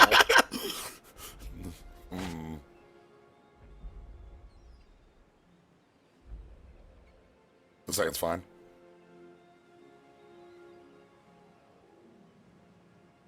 I get to play this shelter as a land on 2. And make a bunch of 3s in a row. Thought the mythics were called bolt lands. I've heard like 6 different names for them. Like that's the trick with nicknames is that like shocklands easy. It takes a while for them to stick. You know, yeah, these are brand new and like you know, shocklands are nicknames that have been around for like 16 years. You know. Whereas, like, a card that's been around for 2 weeks, and, like, people have a ton of different ways of describing... Oh, hi there. Yeah. It doesn't help that modal double-face card is the worst possible, like... It's incredibly long-winded. It's hard to say what it is, you know? What do you mean? I think it's better to play the shelter on 1 and then make 2 ones on... Actually, yeah, because... Yeah, this will be a little better. I give up 1 early damage for a little bit quicker board generation. Okay, Malakir Rebirth.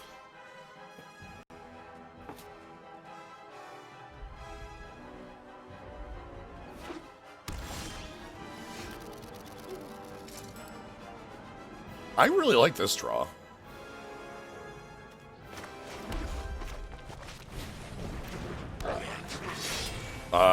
That's 2 Malakir Myers. Our opponent has got to be clerics then, right? Like... Probably. No, rogues, alright. Or like, you know... Okay.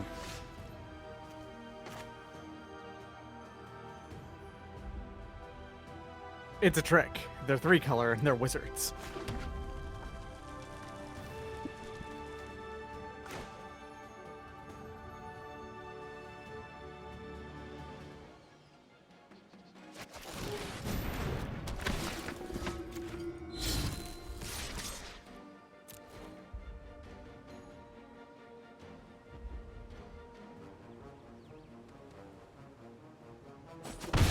Good.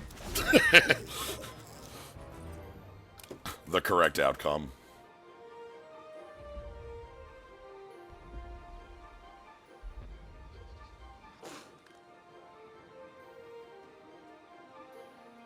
I'm gonna be sandbagging lands for this Geopede. I wanted to be attacking effectively as a 5-power trampler like every turn. Yeah. For sure. What a pack at 20 trumpets. Unkicked Geyser Mage. Alright. Discarding a land.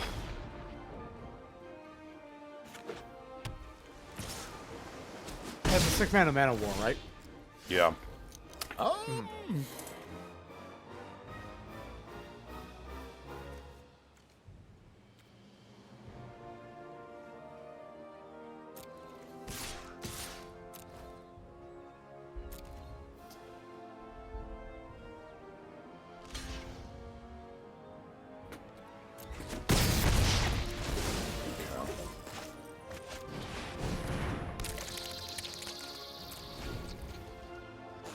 So Geopede makes it so land draws look nice. The Molten Blast sucks, but it'll be nice to like push double blocks out of the way of the Geopede.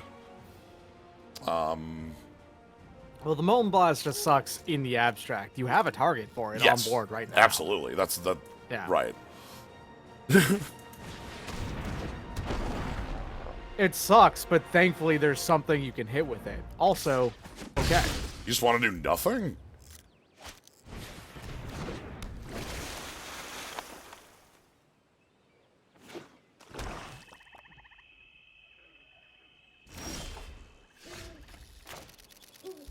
It's kind of wild how I feel like far and away the best relic card is the Relic Vial, the cleric one. Destroy target artifact, huh?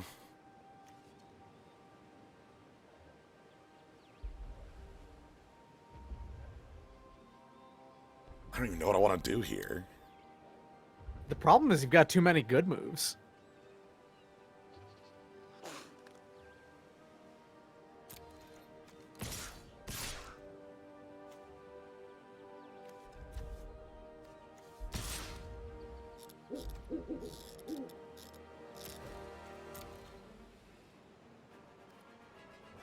God, the fact that Molten Blast can't go to the base.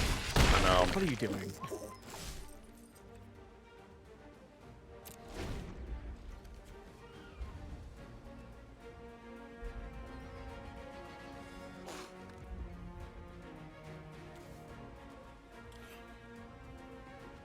Two cards in hand. We've got the GOP. We even have the Warrior, which we might be able to play on 6.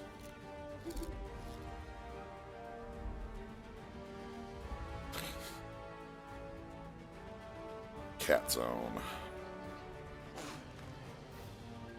Cat Zone Grenade. Perfect. Super happy about... Less happy about that. No, they fucked it up. Oh. Oh, they just played it with They Flash. just cashed that with Flash. Well, okay then. Never mind then. Uh, It's not attacking now, buddy. I'm sorry. That is, in fact, just getting the Hiri's Binding, I think is what's happening. yeah, and I'm gonna save the Molten Blast. Okay. You don't even have to sandbag these lines. You just keep on drawing them, which is actually good in this situation. Right.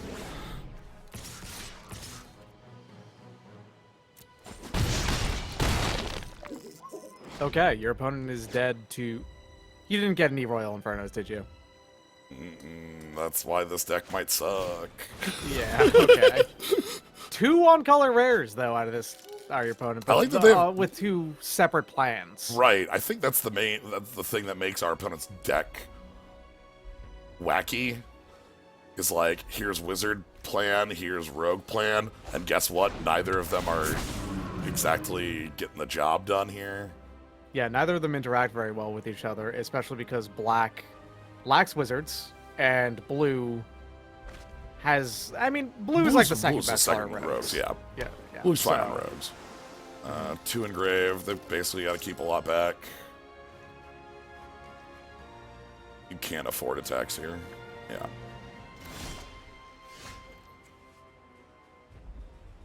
Well, that might let you just... That wins me the game off this. Yeah. Alright. That's pretty good. But this is gonna be stupid as hell. Alright. Combat. Squad. I have a feeling I know what you're gonna do. Uh-huh. Yeah, I get Uh-huh. you. They're gonna block the fire blade charger there with the Master of Winds. That's what's gonna happen. Uh-huh. And then I think they actually blocked the Skyline of GP because, you know, lethal damage.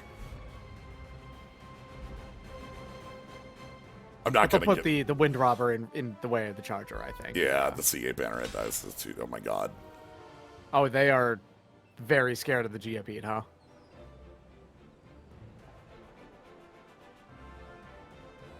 Rightfully so. I mean, yeah, understandably. I get it, but...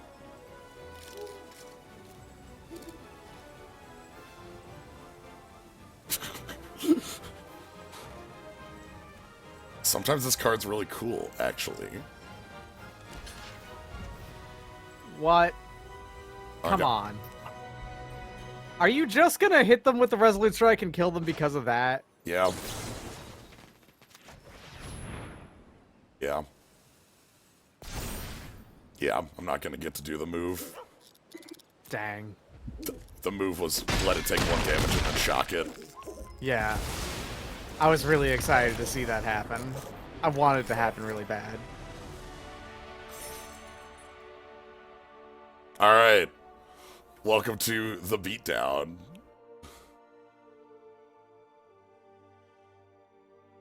I think your opponent's deck there wasn't particularly representative. They had real like again, I think they had like honestly, if they had actually used their rogue correctly, we would have been in a lot worse position. That sucks for them. Because it would have got to buy back our cleric from the yard, and then there's another body in play, and then like the cleric could just easily block the GOP, and like I still have to hear he's binding the threat, you know, and so Yeah, I don't know. gotcha. This really needs red. Can't do it.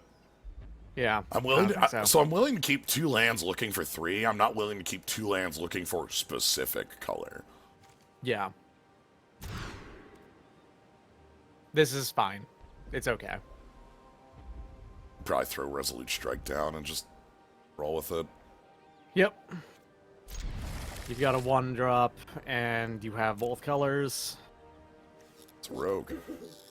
It is. Nice.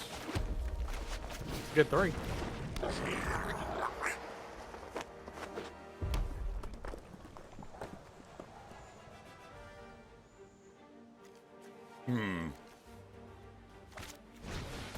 Oh, fuck.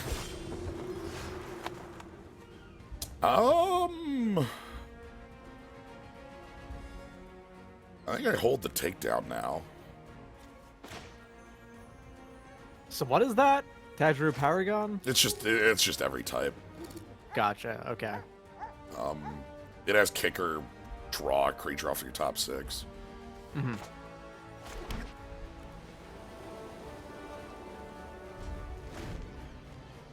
I'm gonna hold the takedown because that should actually like get some removal. The problem is, you know, a 3/2 on 2 like is the actual thing I'm scared of. You know, our opponent being able to be like much more aggressive than us if they have a good follow up.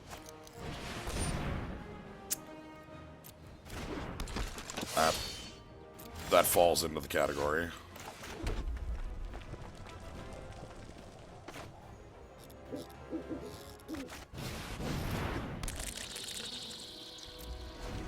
You ever blocked with a Geopede?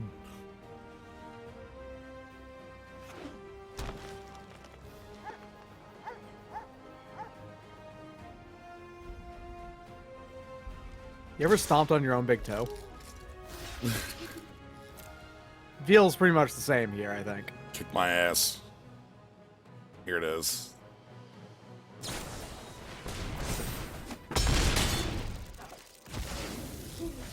Your ass is thoroughly kicked. I am getting... Yup, mm-hmm. Now you're good.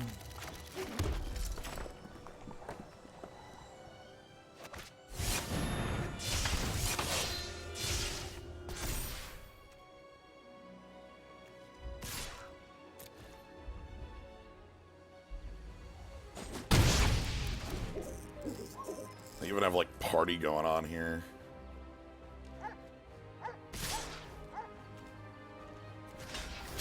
Let's try it again.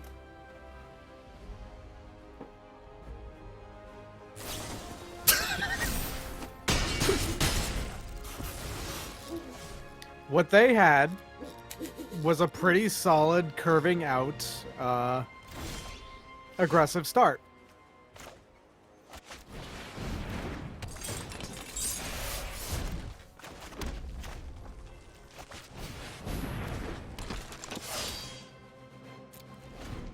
Okay.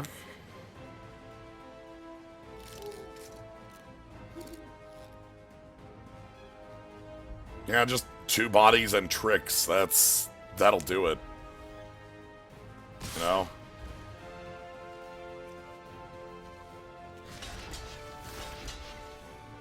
Traditionally strong, yeah.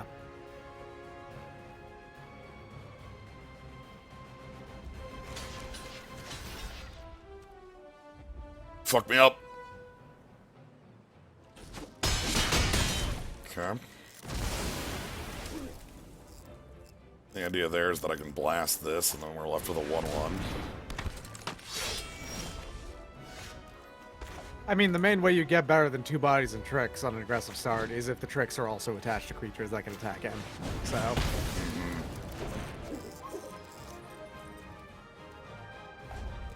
Okay.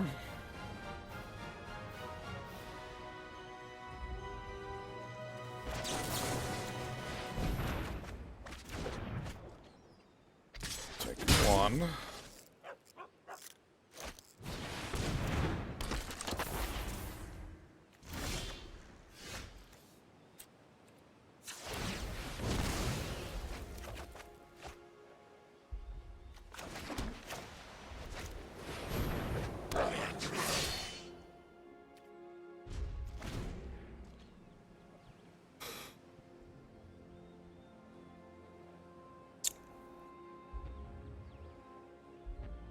I would call this position bad.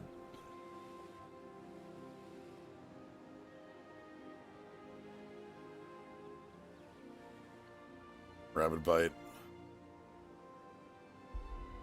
There have been worse It's in the true. history of Magic. It's true.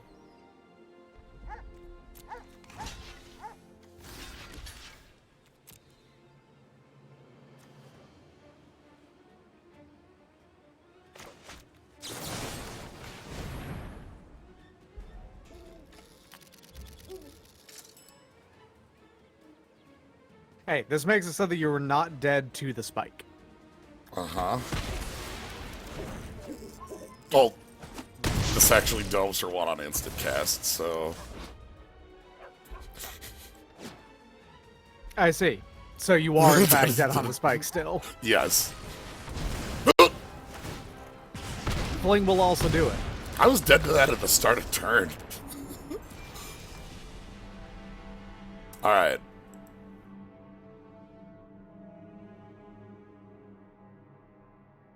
That'll happen. I accept my fate. That's effectively what our deck's trying to do, just like with a little bit of removal and tricks instead of tricks. And less efficient bodies.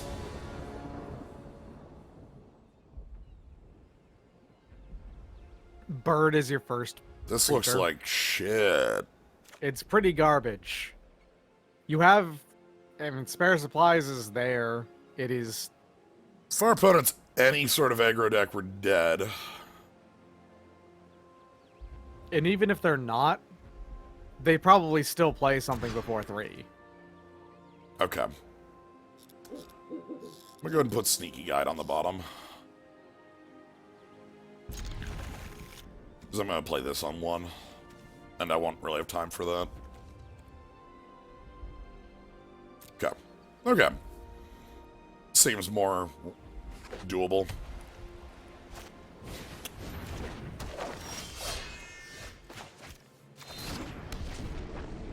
Okay. Got some mono white.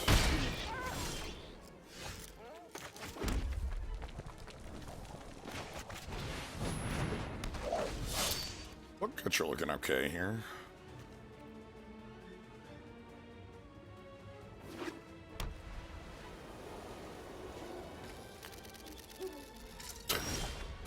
Don't want to risk that trade, huh?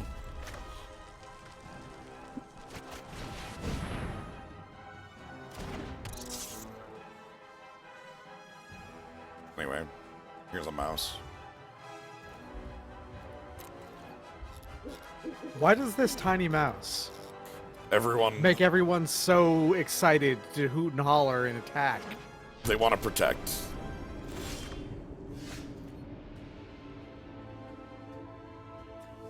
I love spending 3 mana to kill a 1/2.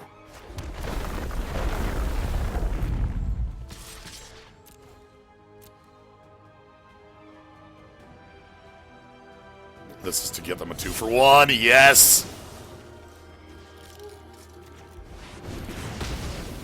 That is the exact play I was trying to make there. I didn't think that was going to work. Blue, huh? Okay, 5 mana O-ring on our double striker. You got it, boss. Alright, let's just get a board going.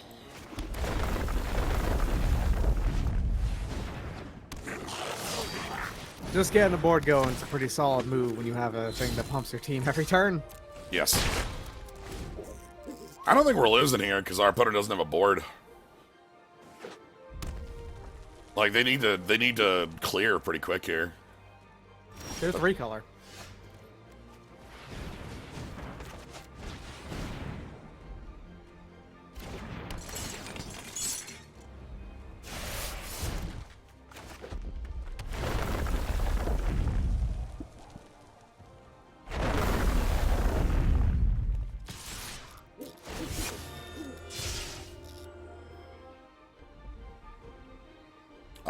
reasonably... Oh, okay. I was thinking Tempest. That's fine. They're still dead on board. Yeah. And we get a redraw. Nothing. Ruin crab. Cool, thanks. I'll take that treasure cruise off the top of my library. Goodbye. Nice. Here he's binding. Kargan War Leader makes that a...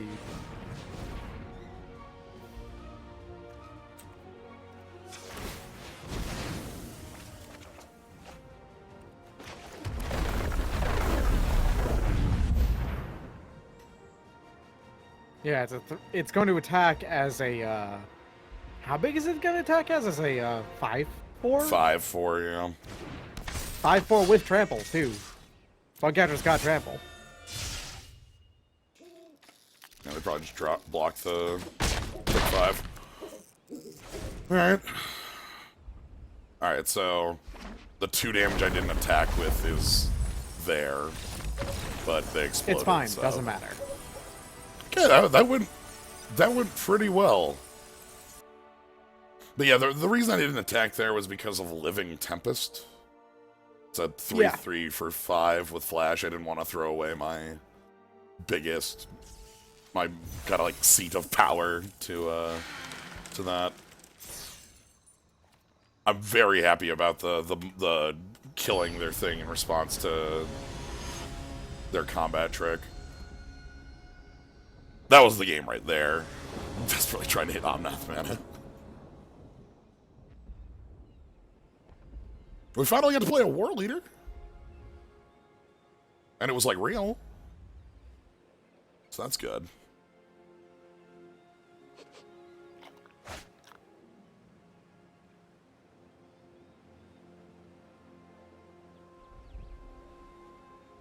Boy, I hate Sneaking Guide in this deck. I really wish you had a dog.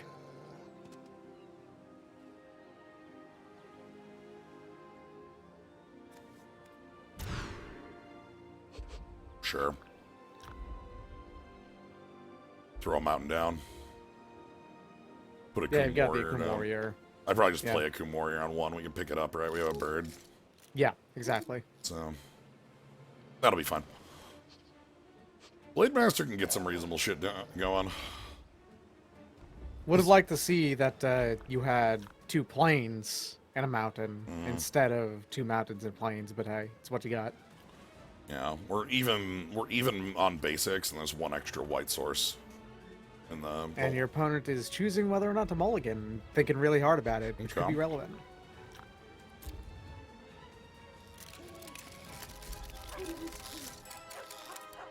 Haven't swapped off the owl since Theros. Alright, keep. Goodbye, mountain. Mountain did mold at 6. Okay. Even footing. Okay.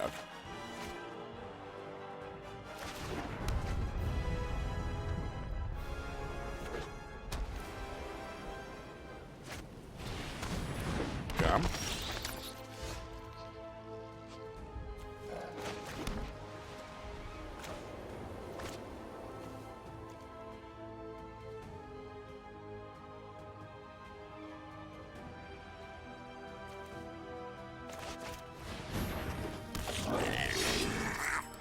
This thing attacks a little bit safer.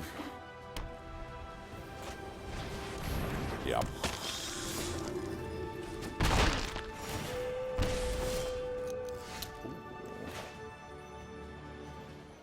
Well, aren't I the fool?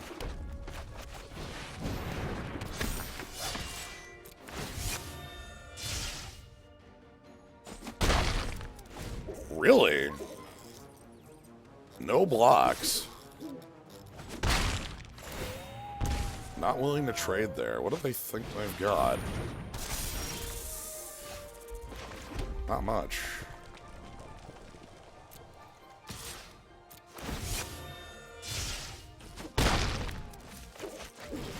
Hi, here's a 2/2 with double It's gonna strike. become a 3/3 double strike next turn, probably. Yeah. There you go. All right. Now the binding's online, that makes his hand much safer. Yeah, they can't make a block here. That's good.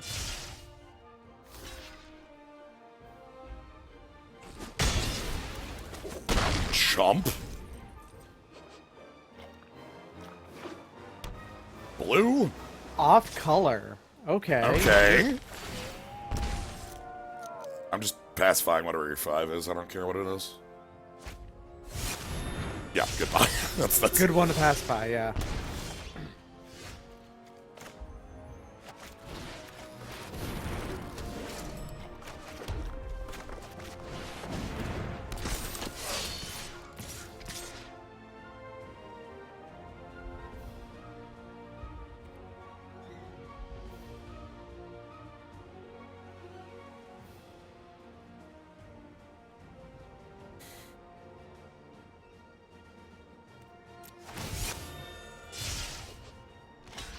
good.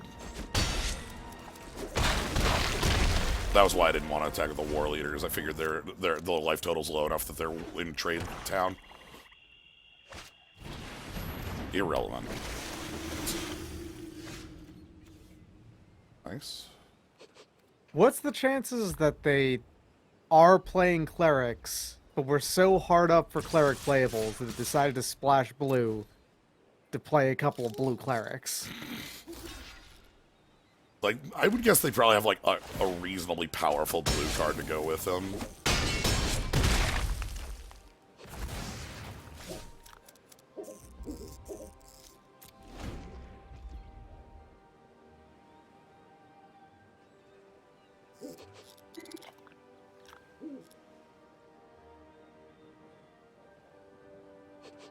Like, maybe a Linvala or something like that. Yeah, maybe. Okay. That turned out real nice after that mulligan. We kind of have to make those mulligans with this deck. That's... You need... Unlike with the last one where it was a good aggressive deck that could still function when not extremely low to the ground, this one's a bad aggressive deck and therefore will only function if it actually does, you know, aggro to the ground. Loud shitty dog. Okay, this hand's actually good. Yeah, the warrior... The Akuma warrior forgives a lot of sins here. Yeah. This also will be nice as a 2-2. Akuma warrior has been a wonderful mountain so far. Yep. I think we had a point where I was willing to cast it.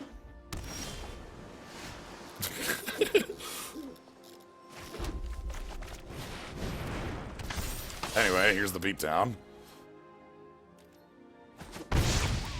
They've got some sort of trick. They were passing priority. I'm going to assume it's practice tactics. That's the most likely. Because they weren't passing priority at, like, on cast, they were passing it in combat. So. Thanks. Always thanks. I can just kill that. Yeah, you just play the bug catcher, put the takedown, and then you swing in again. And if it's practice tactics, they can't do anything about it. Like, they have to just take 5. So, Yeah. well, sorry. Yeah, 5. Yeah, the big reason I want to do that is because if they think they've got the practice in hand, like, we want their borders clear as clean as possible. Like, Exactly. Next turn, Angel Heart Protector targeting your war leader, probably. Especially now. I explore. The main reason why I recommend the Protector is because it's a cleric, and that'll make you swing in for 4 with the bug catcher. But I guess that's true of the Joboa as well. Yeah, and it'll let the Fireblade charger. The other things they didn't leave up single white because I guess yeah. Well, right, this isn't a typed. I like this. I think then we can use the Angel Heart Protector on the bug catcher next turn. Let it attack for 5. Yeah, fair. God, we only get 1 spell a turn.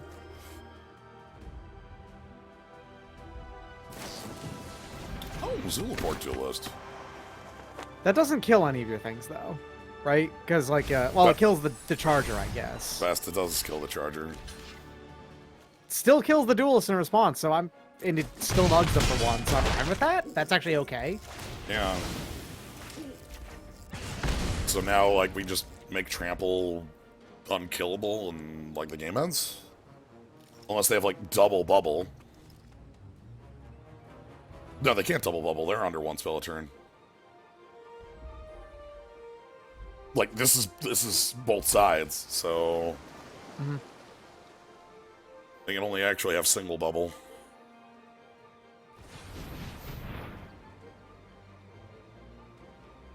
What are they working on? The bug catcher is our most dangerous threat, so if they're going to get rid of it, they should definitely get rid of that now. Yeah.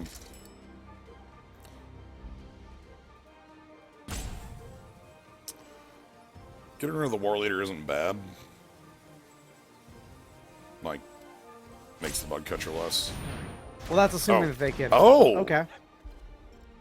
Alright, alright. Okay, I see where you're going alright, with this now, yeah. all of a sudden. Huh. I get it. You want to... Is it still beneficial to keep it around, though? Like, you might be able to...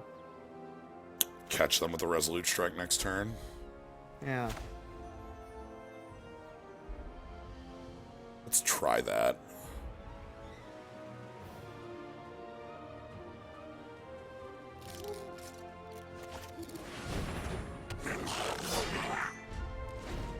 Yeah, and they only get one spell. Sure.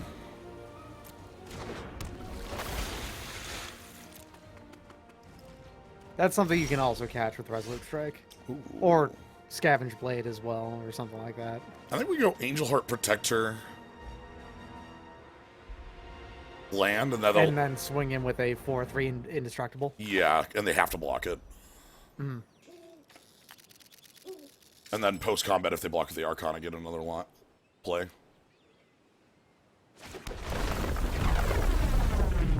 That's a Castlevania noise. Yeah, it's that same sort of too many things happening at the same time creates that sound. That's sound. That's like the door closing, like a...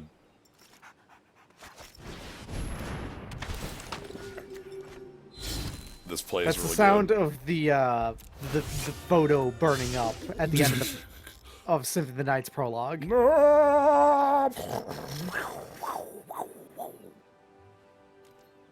So they have to block. Like, we just get their Falconer for free. This is... Like, they have to spend a trick or it's free, right?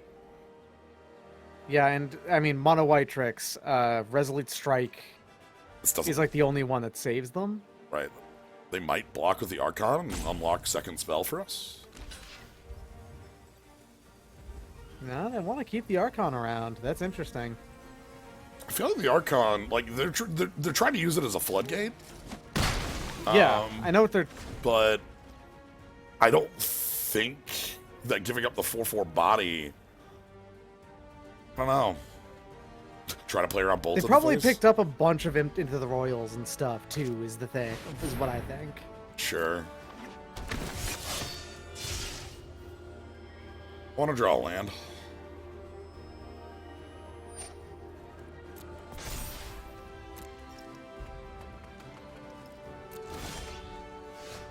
Thanks.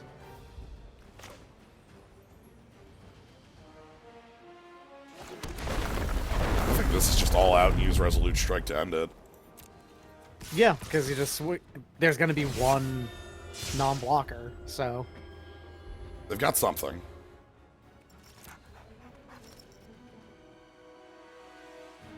But, like, look at how bad their blocks are Practice here. tactics wouldn't kill anything. Yeah. Is the thing, though. Their blocks So- are horrible here. And then the mouse goes for their throat. Let's go. Jerboa will get him.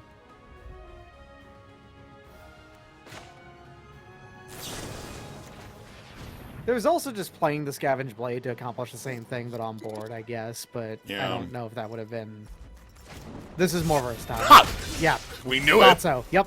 Yep. We knew that was there. So we've been playing around that the entire game, and it's been paid off the entire way. Yeah.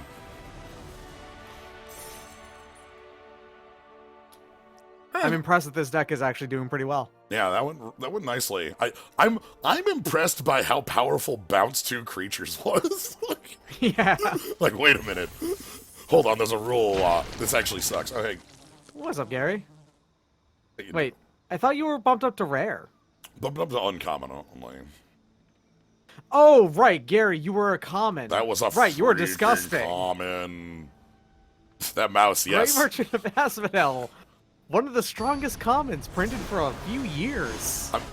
Yeah, very happy with the mouse. I haven't played with the mouse yet. It's been good. I think I've been underestimating. Oh God. Sorry, I just thought that. Here's the thing. This is. You're on the draw, and you can actually function just off this red. Yeah, I think I'm okay with this. Yeah, it's good on the draw is the thing, like between putting the blade on this, making it a 2/1, and then it bolts on death. Yeah, and also pretty like good. Geopede and then equip to Geopede even if I don't draw anything. Yeah, keeps it as a 5/1 trampler.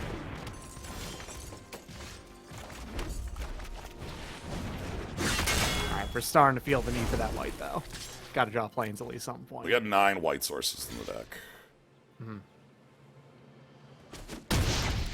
Anyway, here's Lightning Bolt.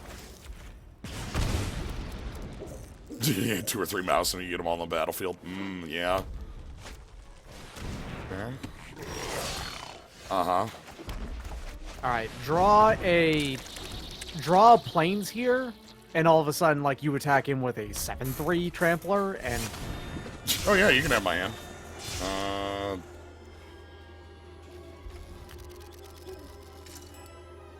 Here you go.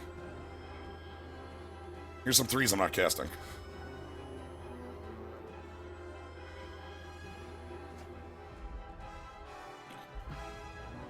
Actually, I like to see that they got rid of the bird.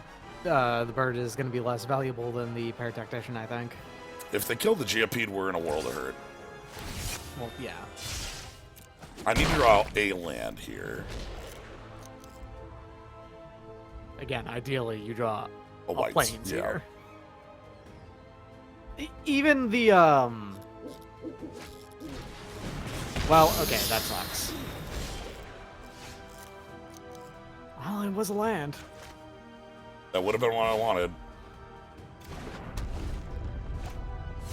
Oh shit! Oh my ass! Oh fuck! Oh, you're dead. Oh, I'm You're dead. very dead. Oh, I'm. Okay. Are you ready to hyper die?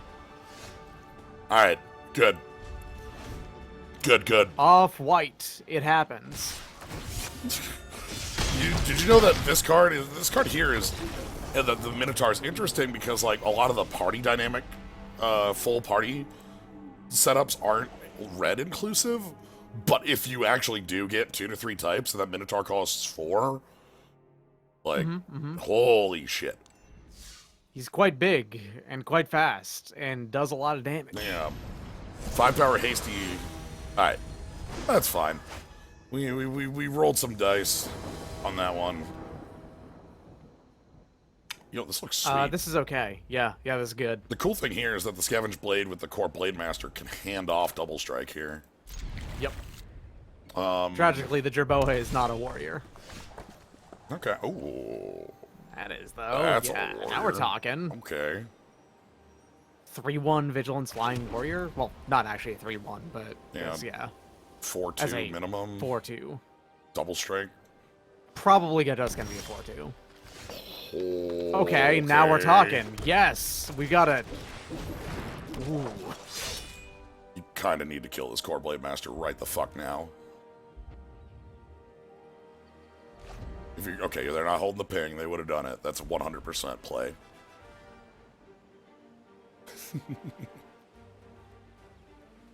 God, Kargan War Leader, and then even like, okay, can't attack into that. Well, you can if you play the Scavenge Blade instead. I think I'd rather develop. Well, That's fair. Yeah, I think I'd rather do some developing here. Plus, this takes some heat off of the Blade Master. The cool thing is then I can just play the blade on this. Yeah, make it a 5/3 double striker. Mm-hmm. Jerboa is also an option for next turn. Swing in with a 3/3 double strike and a 4/4. Yeah. Yep. We've got Depending options. on what they play here. I want to see attack and I take 2. I want them to think they're the aggressor. Kick ass. Yeah, they weren't gonna attack, but I think the Jerboa's. So okay. The Jerboa makes the Blade Master. They would double block and kill the Blade Master. Right? Because. Yeah, that's Yeah, that would happen. What if I inevitably. just slam a blade on Kargan War Leader? And then just swing you with a 5/3 double strike? Go for it, I think.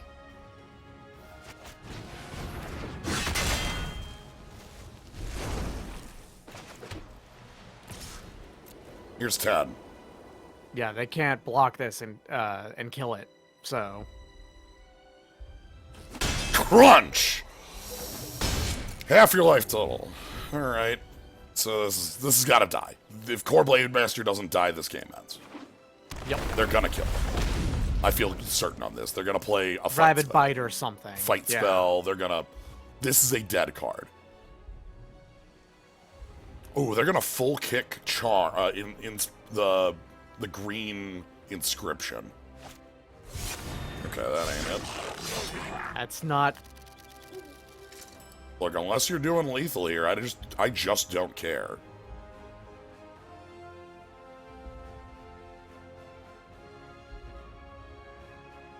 Jerboa Comet? Incredibly, if they triple block it, you still keep it. Yeah. I think. Is with the Jerboa especially, yeah. There's no way you can make attacks here, bud. Incredible. All right.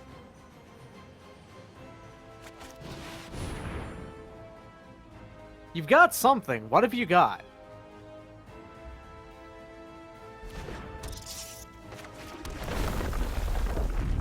In response to the landfall, do you bolt this out of the way? No. What's up? You swing in I think it's. how hard? It's with both, right? Or just with the war leader? I don't want to. I don't want to trade with the Lagok on this. Okay. I'm just gonna go with the War Leader, see what they do. We also have some real good follow-ups. Like, I've been kind of waiting on the captain in case we draw one of our other creature types. But, like, that's going to be a good evasive threat to finish this out, especially with the Jerboa to back it up. They have to chump this. Is that your chump? That's their chump. What are you going to keep with the... Do you really, really want the trample? What's your plan? Go all in and trample over that? Is there one trick, a pump, that's not big enough to kill through the double strike? They have to have a kill spell. Like, there's no way they don't have a kill spell. Like, or like something like a pump, right? Like, they gotta have something. They There's can't. got to be some kind of pump, yeah. Like, I don't know what your... God, they can't even do Buddy, any. what is... They can't even do anything aggressive here. Blade swap is 3, right? Yeah, 3 to move. Okay. So like, play this, attack, champion, maybe move the blade. Sure, yeah, yeah. Possible if they kill this, you know. Mhm.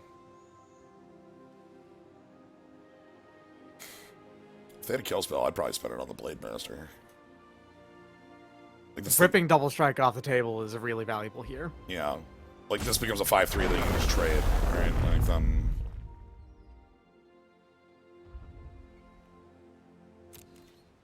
Combat. In for lethal. Put the bug catcher in front of this, right? Synchronized spellcraft. Yeah. Oh, just 4 damage. I'll just kill it.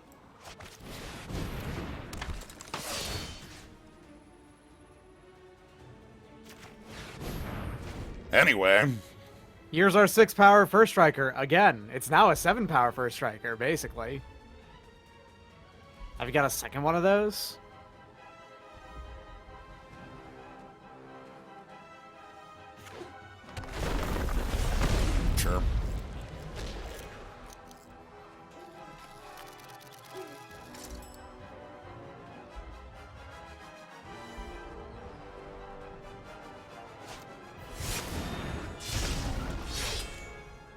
You still attack through that. Yeah. Unbelievable. All right. Protector is a cleric, so Protector and Captain. Yeah, we are just a do good that. 2 plays here. Yeah, we do that here, and I get to landfall. Mm-hmm. I'm gonna make the Blade Master indestructible. No, that's not gonna do anything, is it?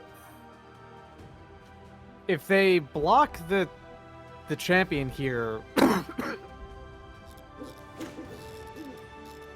I guess I just make the champion. they can't kill it. They can't kill the Blade Master. The champion is the thing. So, like, I think doing the Blade Master is fine. They tapped out. Why not just do the Blade? It doesn't matter either way. Like, nothing. The indestructible actually here is irrelevant. Is the thing. Yeah.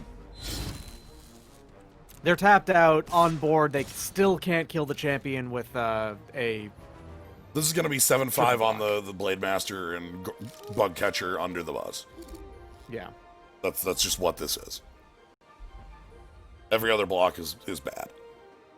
So they're gonna make the good block.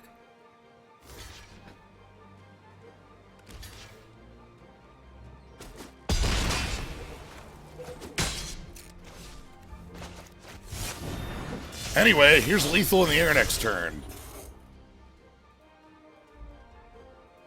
Literally, I just moved the blade and it's lethal in the air. So It keeps it so that this Blade Master is still not the preferred target of any kill spell that they could get, yeah. which is great.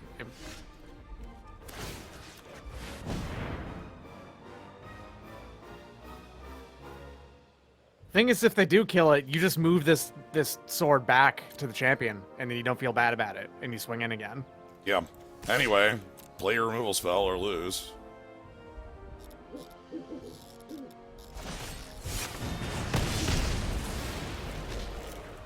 Okay, then.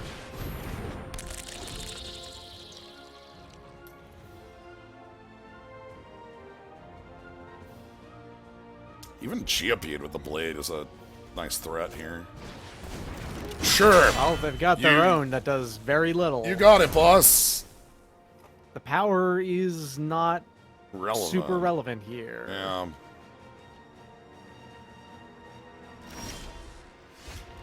Here is binding. Feels pretty good.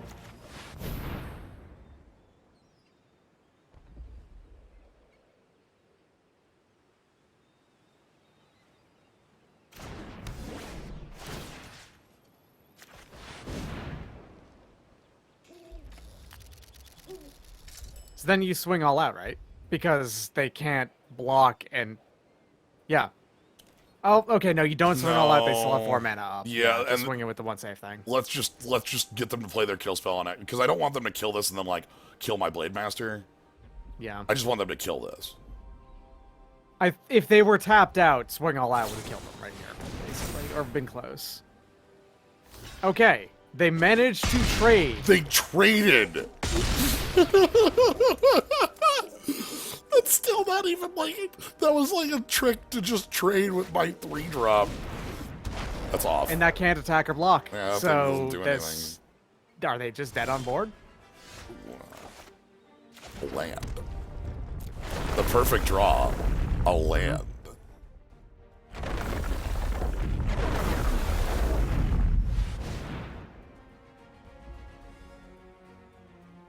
They might be able to take out one thing here. That's not enough. Like they need to. They need 2 kill spells. Cinderclasm wouldn't do it either, and that's not. Fog. Cinderclasm's not instant, right? Okay. Does nothing. Good. What's in your deck for? You gotta have a better card than Relic Golem. Alright. Anyway, boy, howdy, Core Blade Master just showing off some power. The words equipped warriors have double strike with the one piece of equipment in your deck. Yes. With even that one, oh man, it's a beating. Yo. Yeah. I think they should have spent a kill spell on the Blade Master instead of the thing we were equipping. That would have served them a lot better. The thing is that in the case of killing the flyer, they had to kill the flyer, or they would have just died next turn anyway. You know? But like earlier, like had they done that, then they could have Yes. traded with the warrior, and then like the flyer they could spend their second burn spell on. Yeah. This is mono red again. You're on the draw. You really need to draw planes, but not as bad as the last time. You have a... You don't curve out, is the problem here. You got Guide on 1 and then Bug Catcher on 2, but you cannot actually do that. I mean, unless you draw plains or mountain, in which case you can do that. I'm gonna believe. Okay.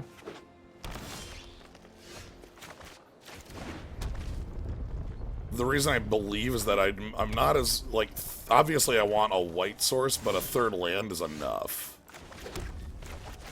Third land lets me attack for 5 on 3. Mm-hmm. Now they just kill spell this bug catcher. We're in a reasonably bad position. And not drawing the third land here is also not... Okay, I don't care about that. Oh. Okay.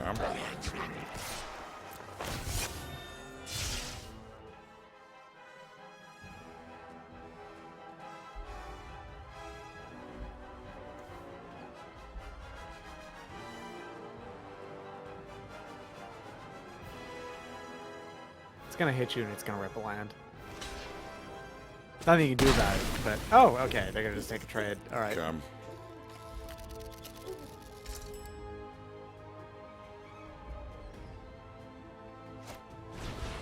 Oh, fuck. Welcome to hell. Oh, no.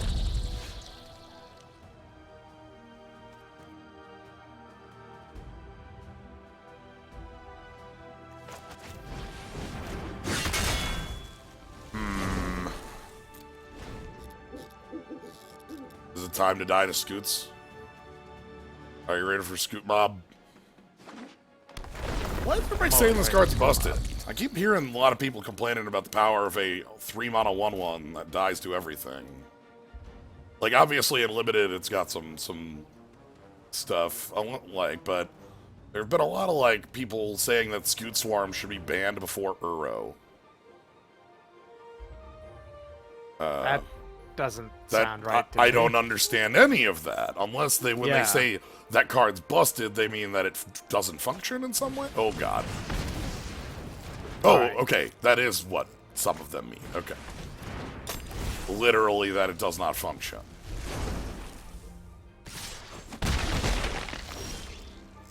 Oh, yeah. It is literally busted on a reason. Gotcha. Okay, that's understandable. Okay, that makes more sense.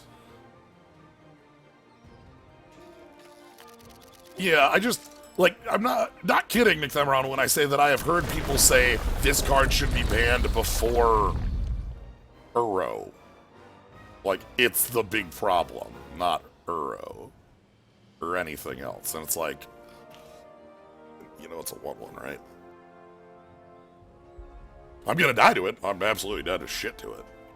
Well, you're not dying to 8, you're dying to drawing no lands. I'll die to both. Yeah.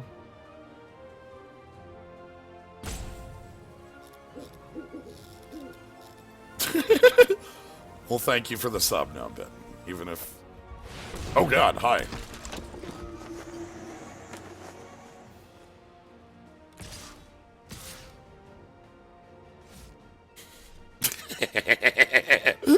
Are they running scared of my Fireblade Charger? Okay. Oh, no blocks. Alright. Opponent, please read the room and see that we are locked on 2 lands of monocolor. I need you to make 1,000 more Scoot Mobs before you kill me.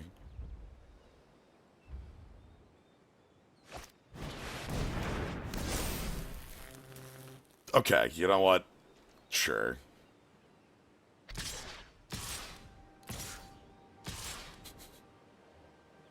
Still won't put the Scoots. Okay, they're gonna put the Scoots in danger. The good news is that you are going to nug them for one. So that's a moral victory. You're not getting the perfect game. Yeah. Good That's news. comical. Good news, this has nothing to really do. This isn't us not drawing white. This is just the age-old not drawing your third land. Yeah. Which... we can just show There's nothing them. you can do about this. This is just... As I said, I will make this choice every time when I see a hand that's like too good, fine enough on 2, needs the third land, because the odds are with you, and I won't unmake that choice because of bits like this. Anyway, I mean, the thing is, like, not only the odds with you, the fact that you then drew 4 more times without any single lands running means that was an outrageous outlier of a game anyway. it happens. Anyway, speaking of that, 5 wins with this. This is like you compare this to our last aggro deck, and it's not nearly as strong, but it was still reasonably fast as long as we made some, like, mulligan decisions, right? Like, Yeah. Jerboa was doing a lot of work. Like the war leaders. This was, boy, getting to play with 2 war leaders. I know we made some hard decisions. This was literally a 2-pack deck, you know? 2-pack lives, as they say. Literally a 2-pack deck. You didn't play a single card from your first pack at all. Yeah, well, the war leaders. I picked up in pack 1. Okay. Everything else, though, Yes. you were black and green in pack 1, and then you hard shifted. Yes. That makes me feel really good about it, because, like, we'd kind of talked about before, or we were talking last night about it, where, like... If you don't hard commit early, it might not pay it off at all, but But you did go here- 5 wins here, which meant that, and like I said, if you go 5 wins, you could get the 7. Right. and Period. 5 wins is full payback, plus... Yeah. Hey, bud.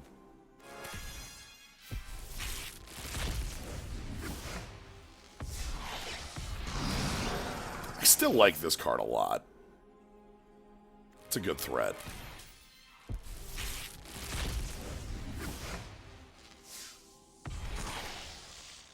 What's up?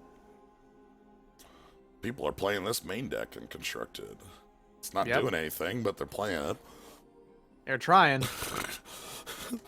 Problem is, I don't care if you bounce all my lands. Like, Still get 4 mana and also play it, draw a card and gain 3 life and Yeah. a million other things. I'm playing like a generic version of the Hell Zone. It's still dumb as hell.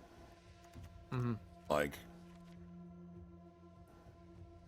you have turn 5s with this deck where it's like you have 15 lands in play, and your opponent dies to like Terror of the Peaks and 2 Beanstalk Giants. Like, Yeah. I don't know. This deck's fucking wild.